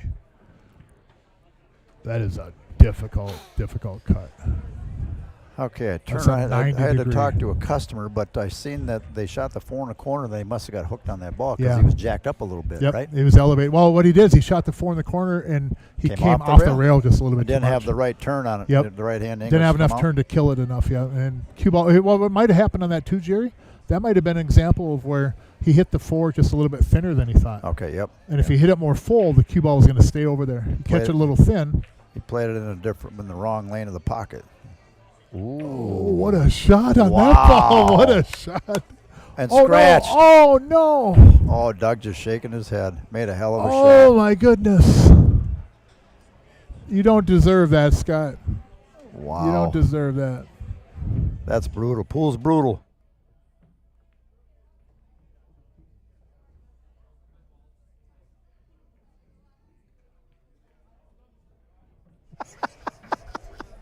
Oh, my God. I got you off, Mark. Oh, my goodness, Jerry. Oh, my God. Oh, my. Well, now how am I supposed to concentrate? Okay, looks like he shoots his 12. Is that 12 ball? Looks like 12. Bring it back for the 11 on the side. Yep. There? You play this 11, then you leave yourself on the left side a little bit, and you come 2 rails toward these balls. I love You're coming that right shape. toward the line. Yep. Lay this 11 in. Put the cue ball on the left side rail, and you have a natural 2-rail angle to put your right. You're on the line going toward the ball. You're going right at both the 9 and the 14, and you're going the perfect line. They're not crossing anything. Roll the 11 in. Just get the cue ball. Even if you're on the rail, that's no big deal because you just cut that 10 in and go 2 rails. It's natural shape. Only thing you have to control then is just the speed. And one ball will lead to the other. You're going to come so perfect on one of those balls, it's going to make it super easy to get on the other one. Yep. But then again, it's easy in the booth. Right, Mark? Hey, Peyton, good evening. Thanks for tuning in as always. We appreciate you. No, he looks like he wants to take one of these balls. I like the 11. I like that pattern so much. 11, just roll over onto the rail. Anytime you can play shape going, toward your ball, you got a lot more room for error because you're not crossing your line. Yeah, you're running along the line. You're not crossing your line. And with this 10 ball here, you're just kind of helping the ball along. You're not trying to reverse spin. You're not trying to force it on anything. It's almost like bowling. You're just taking and just rolling that ball along, and you're letting the path just do the work for you. Watch this, 2 rails. Yep, right toward it. Beautiful. Yep. You can take either one. I'd take the 9 here. I don't know. It looks like I'd the shoot 9. The 14. angle's going the other direction. Yeah, Yeah, I'd shoot he has to go 14. the 14. Yep. Yep. Just got to be careful you don't go across the table too much and bring that 8 into play. Not a chance. Look how good he hit that ball. Yep. Good shot. Good stroke. Man, he strokes that ball well.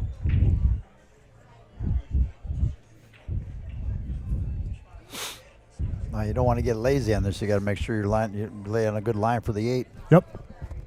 Yeah, don't take it for granted that you're. Well, I got 5 pockets, so I'm going to get on one of them. Target something. The same shot that Scott had tried a few racks ago is right now on the 9 ball. Cue ball down to the bottom rail. If you put some inside, it'll spin kind of about where the 9 is right now. If he draws this, he could slide over and take it on the left side. I don't really like that. I like keeping this side of the table open for the 8 because I got 3 pockets that I can go to. If I get kind of funny and bring that corner into play. Left English. 50-yard line? No, that's even he's better. Good. Yeah, he's perfect. Good shot. Right there. Very nice. Nice little inside English there. And he Nice punched it stroke. with that inside English, and it worked out just well. Yep. Well, 7-3. Yep, well done. 7-3 now. Every Look at time. that cue ball too, though. Like if he had missed that, look where he left that cue ball. You'd have to bank the 3 ball. Yeah.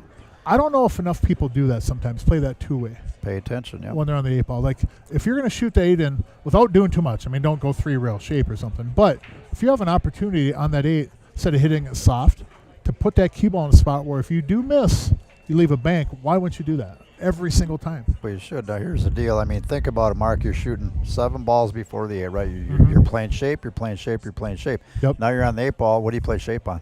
Well, that's what Rob Matson has always told me. Shoot that 8 ball like you're shaping a ball. You play shape. Shoot it with purpose. Yes, absolutely. Yep. Don't just shoot it to make it. Shoot it and put that cue ball in a certain spot. Yep. Don't change your. Then your you won't mindset. leave. You won't leave as many hangers. You're going to hit it more pure. You're going to take skids out of the equation. Yep. So many good things will happen by doing that.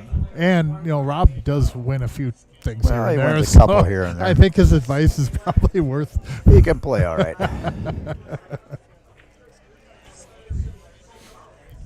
Let's see what he does now. Well, 7-3. Does he put a little bit more into it, or does he? I think with the humidity, I think he should. I think so. Maybe just a touch more, yeah. But he might have tried that earlier, and that's when the cue ball was getting away from him, too. Got to focus on your spot here.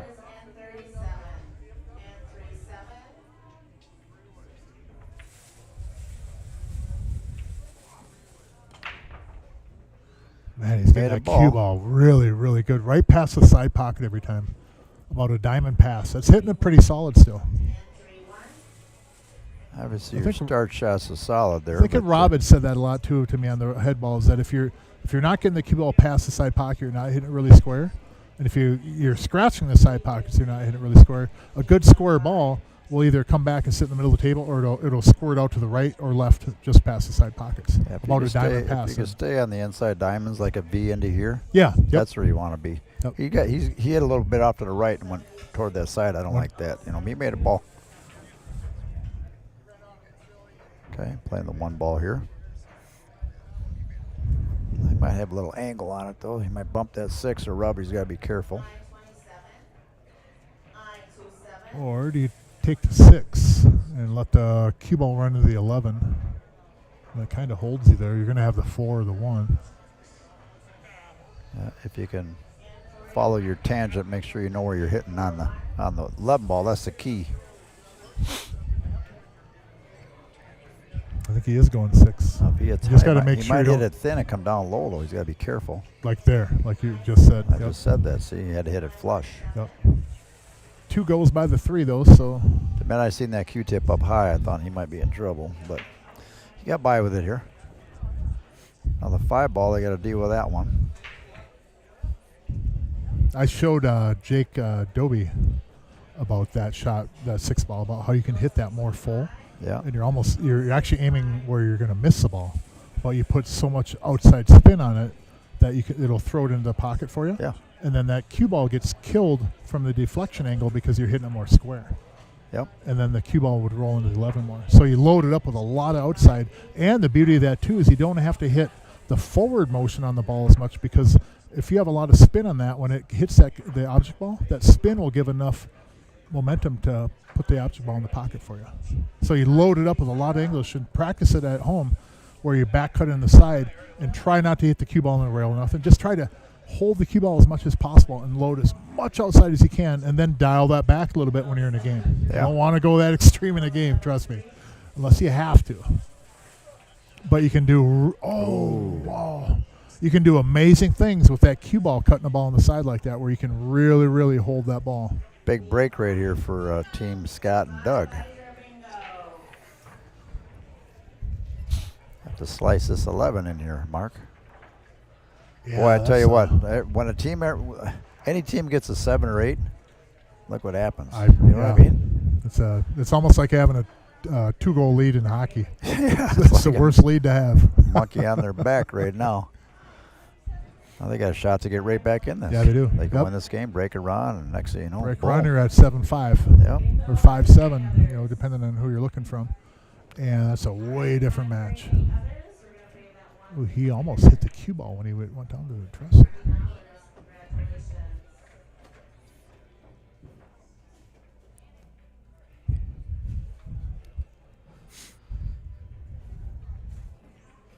Well, all right, Scotty. I think you draw back just a few inches on the 12. Yeah, because So looks you're like on the he's 11, straight on. So and then he's slow roll the 11. Because you probably have the 10 in the lower left corner, or you have the 15 in the side. yeah, you don't want to leave a big angle on this. You want to be got a little angle right there. Yeah, a little bit more, but that should work still. No, she could roll forward, just nudge that ball. Yep. And this is, again, where if he hits this ball square, that ball's going to come down to the bottom rail, and every little bit it rolls up is getting away from you. But I like a little bit. Maybe straighter on than it looks, too. It might be, yeah. I like just some follow on this and just lightly bump into the stripe. I've got it in the lower left corner, or I got the 15 in the side. I think he's going to be just fine on this. Yep, just like Good that. shot.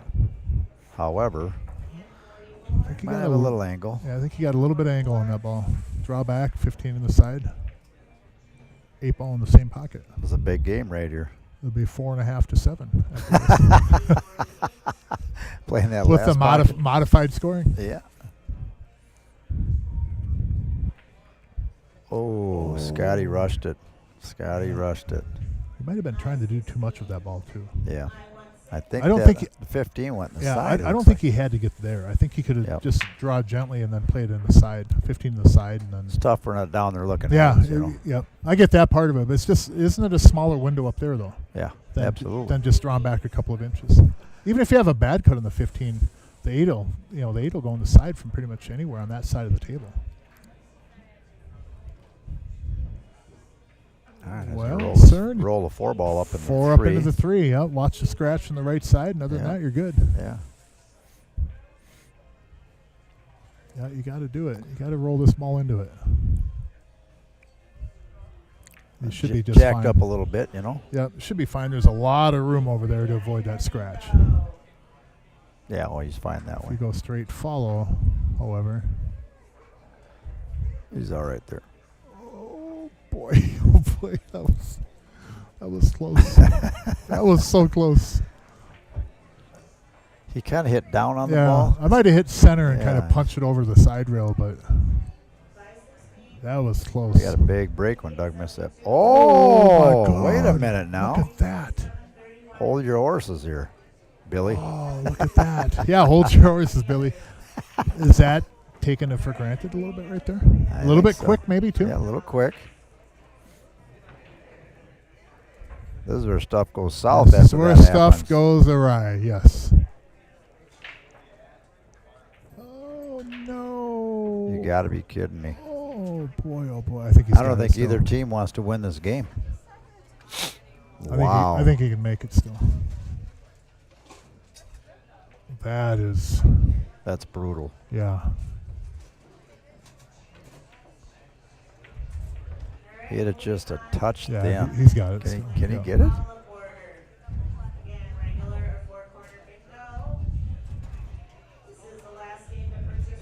Boy, it's deceiving here, Yeah. isn't it? Very good. Very good. Doug's going, phew. Yep. Very good. All right. Magic numbers 7 or 8. When you get there, stuff goes awry. All right. 7-4. 4-7. Here we go. Break and run. 5-7. Break. Down 2 games. Could be anybody's match. So it looks like they're going to take a little bit of a break. All right. I think Soren and Chad could probably use one after that. They literally, man, oh man, that was a great opportunity right there. Man, to be 8-3 and breaking. Hard to believe that he missed that one. But you guys know I all about understand that completely. That's another pocket that has problems. Yeah. Right there. That pocket there has the problems too. We were up 8-1, 8-2, whatever. I missed a ball in there. That was that right hand cut with some inside English. I just do not do that ball. All right, the sponsors for this event for this time around: O'Keefe's Auto Body and Paint, Mr. Dave O'Keefe; Primo Roofing, Siding, Windows, Gutters, Painting; Sticky Nicky Hansen; there's Big John Hutton; Primo Construction; Monticello Auto Service, Ryan Janikowski; Frovik's Towing, Big Chris Frovik; Light and Heavyweight Towing, he's the man for towing, let me tell you. And then CRs Sportsbar. First place 8,000, second place 6,000. Players taking a short break. We'll be back shortly. Stick around.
So 4-7. Scott Knack at the table breaking. They're down 3. Race to 11. Live at CRs Sportsbar, Coon Rapids, Minnesota. Mark Weaver in the booth, along with Mr. Jerry Johnson, owner, proprietor, the man, the myth, the legend, Jerry Johnson in the house. But right now we got Doug Fahey at the table, down 3 games. Race to 11.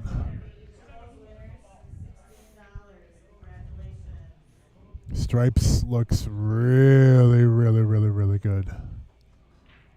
You can come back for the... If you don't like that back cut on the 9, you can come back for it. You don't have to shoot that ball right now.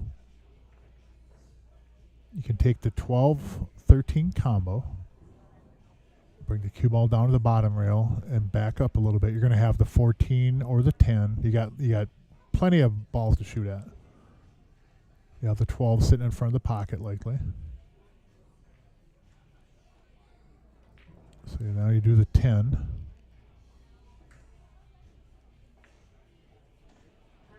And I don't know if I like going from the 10 to the 13 and then back to the 14. I think that angle on the 13 will be a little bit steep. He could technically even cut the 14 ball in the corner and then hold the ball for the 10 ball or the 13. But I like going up table too, especially from where that was. I think that, I mean, look at shooting the 13. You're not going to be able to hold that ball.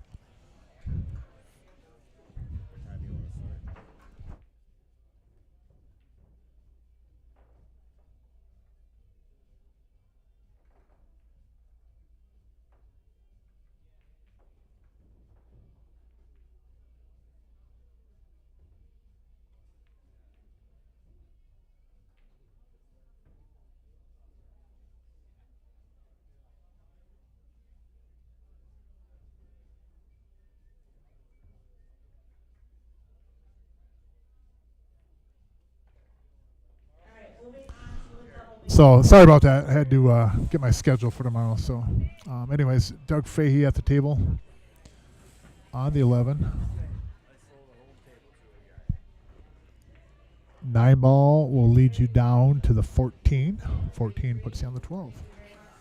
He should be able to follow this down and get past the side pocket with the cue ball.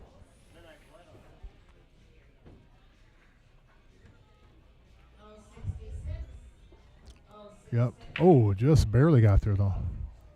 Now, is this from the break? Yeah. Oh, Yep. cut it out. What'd we say? This is how it goes right here. Get smacked right up the face. And then all of a sudden they start creeping in, and then all of a sudden the other team starts getting little heebie-jeebies. And Yeah, for when you're ahead, then the pockets start getting tighter. The cue ball feels a little bit heavier. off, and yeah, everything's just different, and nothing seems comfortable anymore. It's weird how that goes. The team ahead is so comfortable, and then all of a sudden things happen, and then the team that's behind feels more comfortable.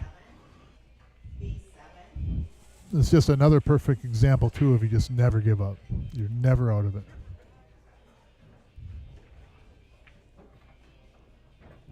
Did he get there? I think he got there. I don't know about that. He's going to have to curve this a little bit. I think he's all right. A shot like that, I mean, you got to make sure you get high enough. That's crucial on that shot. Yep. Got all that room up there. Got 3.5, 4 feet of cloth right there. Yep. Boy, he's sure studying. Did he get there? I don't think he got there, no. And if he has to curve it with some right angle, the cue ball will actually probably kill down there. He should be able to have a cut in the left darn, side he pocket. is stuck. He should get a shot in the left side pocket, I think, here. Yeah, he had to curve it, and then it killed the cue ball. Here's the deal. I mean, now you got to cut it in the right pocket, don't you? Right side. I do. Thin 90 degree. Yeah. I think Chad cuts in the left one. He's probably the only guy that can do that. That 9 ball cut he did was very impressive. Yeah. That was not a good thing, though. So he is going left side. I kind of like going to the right side. You have less to travel. I think it's a less steep of an angle. I think he had left-hand English and spin it in the right side. Now, Cue if he goes in the left side over here, and if he hits a high ball, he could go off that side rail and off that cue ball, or off that 2 ball. You got to be careful. Yeah, and I don't think there's any scratch over on the left side of the table going with cue ball or 8 ball on the right side. Oh, he's going left. 61. He might even scratch in the side pocket off this. He could scratch in the side. He could roll up off on the side rail off the 2, or he could just switch this ball and If he show me I don't know what I'm talking about. hits it high, he might go off the rail off the Off the rail off the 2, yeah. There's a lot of there is scratch possibilities over here. But going the other direction, I think he at least takes scratches out of it. But there also is the factor of whatever a shooter feels most comfortable with. Might not be the right shot, might not be the right angle, but if they feel more comfortable shooting it that way, that adds a percentage of making it compared to, you might not be as proficient at that shot, but if you're comfortable at it, you're probably better shooting it that way, even if it's not the right shot. All right, now here's a situation. Ball's wide open. You just got to stay on your line, stay on the proper side, keep your angles. This is where you have a leak in the boat, and you find a way to plug it right here. Here's the You deal. stop the leakage.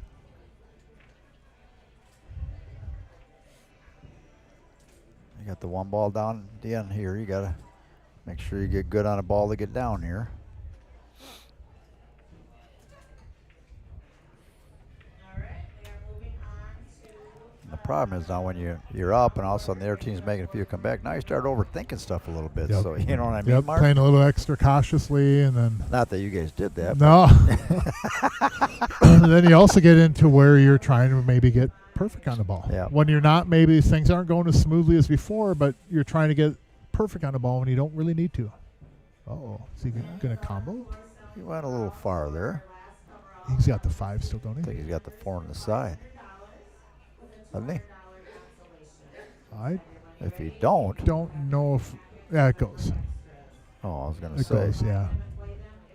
I think, yeah, both balls go, I think. Can he roll 4, play the 1? 074. Oh, got on the 5, got on the 5 or the 7 to come back for. Well, the 6 is a nice little back cut and then come down for the 1. It's really kind of personal preference maybe here. I mean, there's wrong shots, but you should be able to get out from whichever direction to go except for shooting at the 1.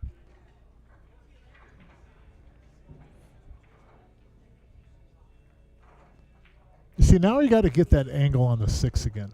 And Yeah. I'm kind of a proponent of when it might not have been the right direction to go, but you're on a good angle on the 6 to get on the 1. So I kind of think that you go that direction. I would have looked at it. Then come back for the balls. You know what I mean? Not that you can't get out this You way. hit bottom right on the, or bottom left on this, and you Yep. spin up the rail and come back. You just got to be careful. Make sure You just got to be leave an careful angle. not to go past the line. He hit that one pretty good right Yeah. there. Hit that one real good. But you see, there is value in that. Like if Yep. you're on a ball, it might not be the right way to go, but I'm getting on this ball down to the end rail. I can come back and get those other 2. Whereas all of a sudden now, let's say you don't get this angle on the 6, getting on the 1 is difficult. Now here, he's going to go to the rail. Probably going to hit high ball. Make sure you're in the proper lane in the right side pocket. Don't be on the rail here, though. Yeah. Don't be on the rail. Be on the rail. Like that. You know what I Yep. mean? Yep. And he shot quick. I mean, if you could hit farther over to in the left Yep. lane in that pocket, and you come down farther. Well, one thing when Cern was hitting the ball a little bit more firm, he wasn't steering the ball after. Yeah, And yeah. that one there, he steered a little bit trying to egg it on, which is understandable. You know, this is a tight match and there's a lot of money on the line. I get it. Now don't roll up on 8 here. Okay, you definitely went high enough. Good shot. Okay, good shot. Nice little easy back cut here. I wouldn't say easy on any back cut. Living proof. Yeah. Living proof.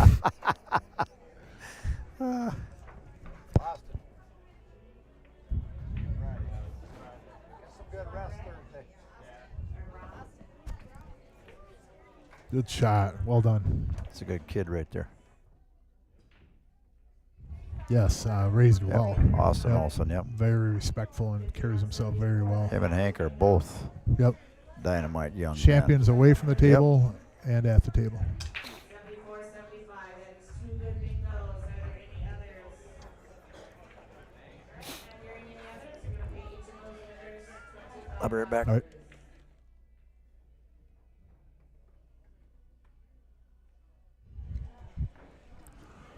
So 8-4, race to 11, live at CRs Sportsbar, the mecca of pool in the upper Midwest. We are in an 8-4 match. The winner of this match will play Friday against Hank the Tank and Austin Olsen. The winner of that match will get $8,000. The non-winner, I'm not really going to call a team that gets $6,000. The non-winner will get $6,000. Cue ball right about that same spot, past the side pocket, hit it the same. He's hitting that really consistent. It's like just at that diamond above the side pocket on your screen. He's had what, maybe 3, 4 of those in a row? Or it's one like right at that exact spot. A couple of his breaks before that, the cue ball got away from him a little bit. He got kicked into the side pocket on a scratch. The one cue ball went around like 90 rails. But other than that, it's just been solid, consistent breaks yet again by Cern.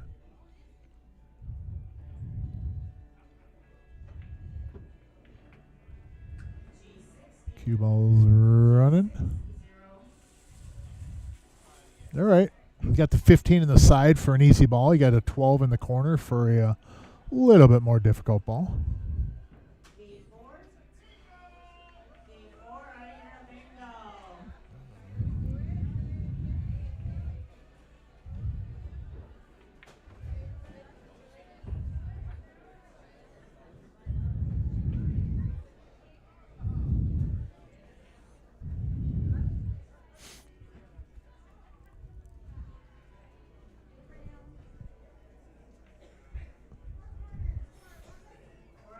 The thing about the 15 he's got to be careful about is that you got to get over enough to where you shoot the 9, you don't really affect the 12. It's not a big deal, but you can lead to trouble that way. Is this from the break? Yeah, the 9, well, they made one ball so far. The No, I nine- mean, this is from the break, yeah, though? Yep, Okay. yep. The 9 will get him on the 12 down in the lower right corner and the upper corner, too. So you just don't want to get kind of that 50-50 area where you have to run into the 12 like this. He's all right here. Yeah, I'd draw and get above it and then shoot the 12 down. Absolutely. Here. Yep. He's perfect right there. You just don't want to run into it.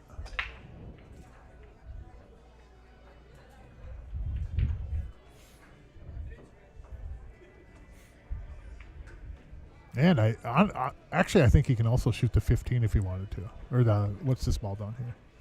11 The ball? 11 ball? Yeah, I think and he is going to shoot that. Yeah. To game number 9, red border. I don't mind that at all because if you get on that 10 right, you get up table, We do appreciate it's easy peasy from there. regular 4-corner bingo. Yeah, because if he shoots the 9, he's on the 12. I mean, what are you Yep. going to shoot next? Well, if what You I gotta- would you do gotta- is What if you're not straight? what to I would come do is down? try to get above it and then shoot the 12 in the lower right and then bring the cue ball back down this way. But if you don't get the right angle, you're If you don't stuck. get the right angle, yeah. Like that. Might be all right here. If you get a high ball, come off that end rail and down. He might run into the 8 ball off that. That's what you got to watch out And for. he might but even, it was a possibility he could even scratch on this ball. Follow forward and just go for a swim in the side pocket. I hadn't heard that one before yet. Oh, man, he hit that one pretty good. Yeah, Get down there, get down that's there. what I said. That'll work. That's perfect. Yeah, very good, man. Very good. 11 lower right corner, 10 in the lower right corner. Just be careful of that 2 ball up there. Yeah, right over there, Chad. And 37. And 37. Let's get above the ball. Don't. Oh, give him a cue ball. I think he's got a cue I ball. think he's all right. Come down there. to the bottom rail and then 8 ball upper right corner. Cue ball's probably going to hit right about where he picked up that chalk. Not now. If he but- can leave the cue ball where he's at, he can make the 8 in the side. Yeah, I don't know if he can get back there, though, from this. G48. He's stroking it. It's be coming out. Nice Man, shot. look at that, That was line. a great shot right there. Look at that line right there. Wow. Soren's hitting the ball pretty good. If you grab the chalk line, that's the line right there.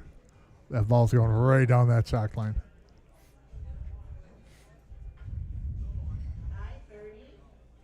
I-30.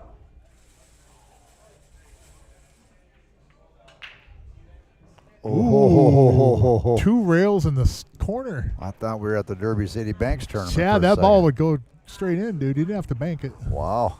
Man, those balls don't normally go on a Diamond Pro Cut. That was a double banking in. 9-4 going to 11.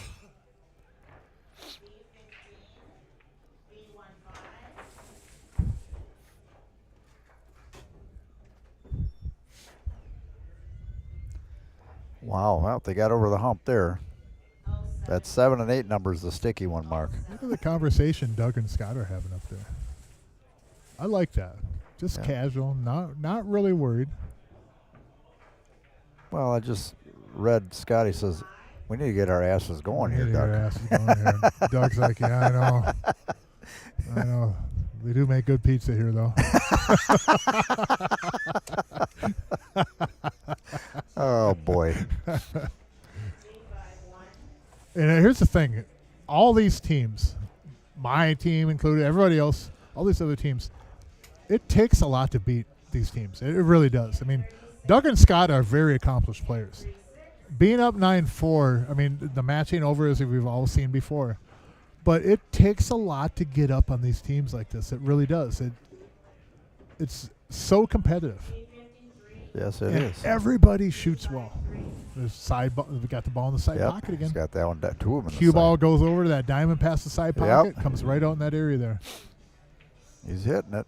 Now the 5 balls tied up, 12 tied up together there. Let's see here. 3 is his easiest starting shot. Yep, that's your start ball. And then you can go from the 3 to the 4. 4 will help you bump the 5. Stay over on that rail right there. Perfect. 4. Yeah, we mentioned already, Billy, the Amadon. We're starting that the Amadon tour. That tournaments are coming up. 25,000 added in tournaments, so that'll be coming up. We're getting dates together. Billy will get that posted. 4 moves over to the 5, but you got to be careful here you don't hit the 12 because the cue ball can release, get down to the bottom rail, and that 5 might get in kind of a funny little spot over there. Not like that. Man, he hit that ball good too. Hit that one real good. Wow. Wow. Hit that one good. Yep, that's good. Anytime you start moving balls around, things can get funny. You know, you can push it the wrong way, or that's where you got to know what side of the ball you're hitting and stuff. You know what I mean? Yep.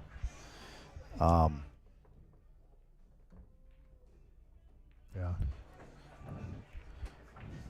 Like steering it a little bit. Yeah. Okay. Wow. Oh. Has the one ball. Has the one ball. That's a ball that if it doesn't hit the 6, it gets locked behind the 6. You know, it just rolls past it, and then all of a sudden, boom, you're stuck.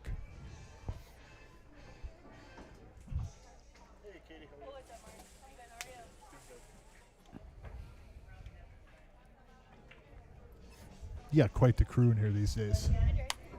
You got quite the crew in here these days. It's a good staff. Nice kids. Yep. Nice young ladies. They do really well for you. They represent your place very well, even when you're not here. I mean, it's no secret, but that's better. They really do. That's better to hear. They represent this place really well. You got good people here. Jerry. Good staff in the bar biz. All right. Well, here we go. 1, 2, 3 rails from the 7 to the 6. Kind of natural shape. Just don't get too big of britches on yourself and get behind that 8 ball. Right there. Yeah, that'd be perfect. This is a hard ball to really get the speed right on. There's definitely a smooth stroke on this one, Mark. But this is probably going to win you the match if you convert this. Not hard enough. A little bit light. Yep, see, steering again. Yep. He needed more right instead. He had too much upper on it. The other shots, he was steering and still executed. This one here, though, he needed to follow through more. Yep. And he would have gotten that cue ball up. Don't hang your head, sir. Look at him with his head up there. Dude, you're up 9-4. You're playing very well. Yep. It's okay. You got Mr. Slice up here. Yeah. Put a piece of electrical tape on your midpoint of the cue, and this is cuttable ball. Very nice. How do you hit it? Very nice. Don't worry there, Soren. Your partner just picked you back up. Chad is Cern's life. He's his Hasselhoff. Oh, boy. Now, we don't want Chad coming in a red Speedo like they wore on the show, but he's his life jacket. And I will say this, too. Cern's been his life jacket, too. Man, oh, man. We got these two are a really good team together. It's impressive. And they're definitely picking each other up. Cern's bailed Chad out a few times, and Chad's bailed him out. It's quite the team. Hey, Matt. Hey, good luck over there, man. Good going.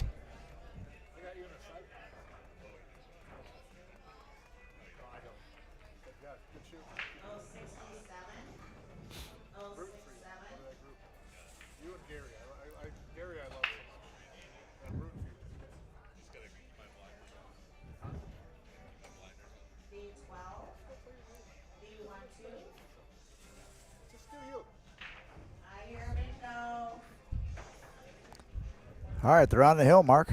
Here we go. 10-4.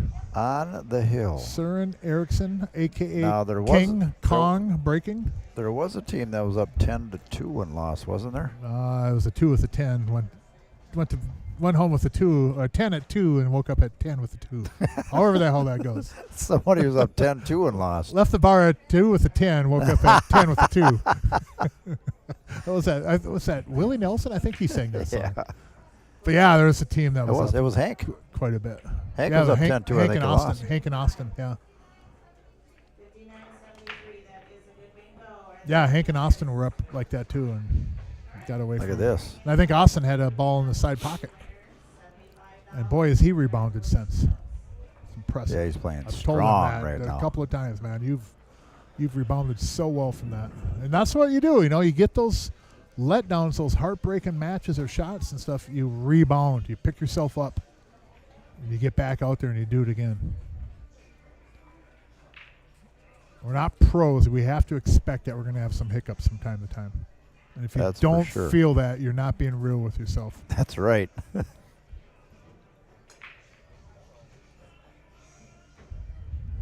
He's looking at the 15 on the 8, the 10 down there. Can he move him now? Can he? Well, I think if he rolls this in, he's going to be on the 15. And I think the 10 might even go by there, but yeah, I don't want to shoot the 15. That'll move the 8 a little bit and the 10.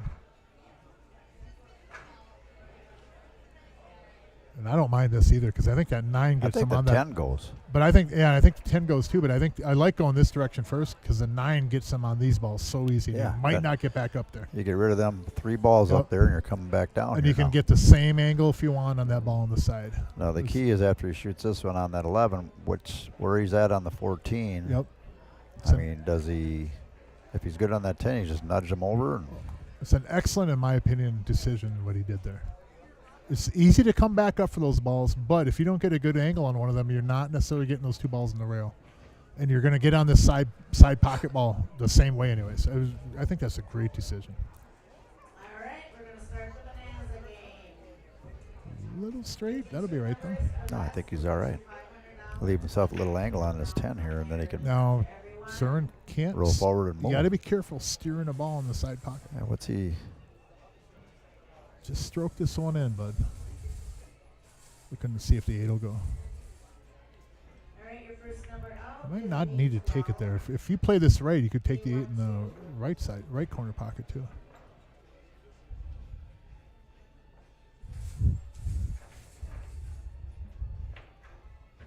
G52. He wants to get there with the cue ball, so he does have an angle to get past the side. Is he looking at shooting the 15 next? I think so. 15, and then just kind of nudge the 10 a little bit. Let me get my camera ready. Yeah, you might. I-28. Let me get the camera ready. Now I think if you're Chad, you shoot the 15, obviously in the lower right corner, and you punch down so the 8 kind of goes into the 5. Punch into it, and then you have the 10 in the side pocket. So a little bit like center and like maybe a tip or half a tip below center and to the right. And stroke this 15 and then just punch the cue ball over a little bit. You should end up on the same line where the 5 is. Not where the 5 is, but you should have that same kind of a shot on the 10 in the side pocket. And I think he's looking at that 8 ball too. I think if you shoot this 15 though, that 8 should move enough for you. Worst thing that'll happen though is if you move He the 8 might onto not the have a 5. good shot on the 10. But rolls forward on him. Can he do the 10, come back across for the 15? He's going to draw back off Trying to that, draw ain't it he? back. Yep. Draw back to the rail and then take the 10 in the same pocket. Hold up. I hit that one pretty good. A little over amped, but Yeah, a little. Well, I think what happened is on that Stroked it the pretty cue good. ball went off that other ball. It picked up a little acceleration, and that'll happen like if you're hitting with like hit the draw. 8 skinny, yeah. Yeah, draw or a little bit of a outside on it, and you run into another ball. It'll accelerate just a little bit off that ball. Okay, now So you want to hit them a little bit lighter than you think you need to. Pay attention where the tangent line is here. He can hit that 5 flush. He's perfect, unless he's going to try to draw it over there. It's a 5 flush, or if he pushes it so that it follows Even through. on the high side. Because then it'll still make the 8 Yeah. in the bottom right. Yep. And he could go into the 5 and then spin with the cue ball, get it in the middle of the table, and take it in either corner, depending on where it ends up. I like rolling into the 5 myself here. I think the angle's good on it. You got to trust it, though. You got to know where you're hitting. Yeah, you got to hit that 5. If he hits the lower side, he comes down this way and might not have a shot. Yeah, it's easy to get locked up on the 8 too, off the 5. He's going to draw. I like this too. Draw over the rail and bring it back out on the table. That's fine too, if he has a nice smooth little draw stroke. Ooh. Well, I think I'd like going into the 5. Yeah. Yeah. But that might have been, he's not doing anything wrong, but he's steered a few balls, so he's not stroking it real pure. Let up a little bit. Yeah, on that one. let up a little bit, yeah. Does that go in the upper right? That's where he's looking. It'll go. On the hill. 10-4, race to 11. This will put them in the finals against Hank and Austin, and it'll guarantee them $6,000 with a chance to win $8,000. He's got this ball. He's been hitting it far too good to miss this one. Oh. So you say there's a chance. Did I commentator curse him? Wow. That happens a lot. You hit that side rail going in. And Yep. He had another 8 ball that went in there that he had drop. Yeah. Then it went off the kind of the same area. But I think he hits that a little slower, probably. Yeah, I think a little bit slower. And I think before he was over to the right a little bit more on it, so it was a little bit opener off that left point. Uh-oh. Very good. Just clean these up, guys. Game at a time. You've got this. You just got to game at a time, ball at a time. You're not going to win this in a couple of games. You're not going to get back. So you got a lot of work ahead of you, but it all starts on this one. Can't get ahead of yourself. Oh, is he shooting the 4? No, you want to shoot the 6. Stevie's watching because he has Chad and Soren in the side pot. Oh, really? Yeah. I have them too.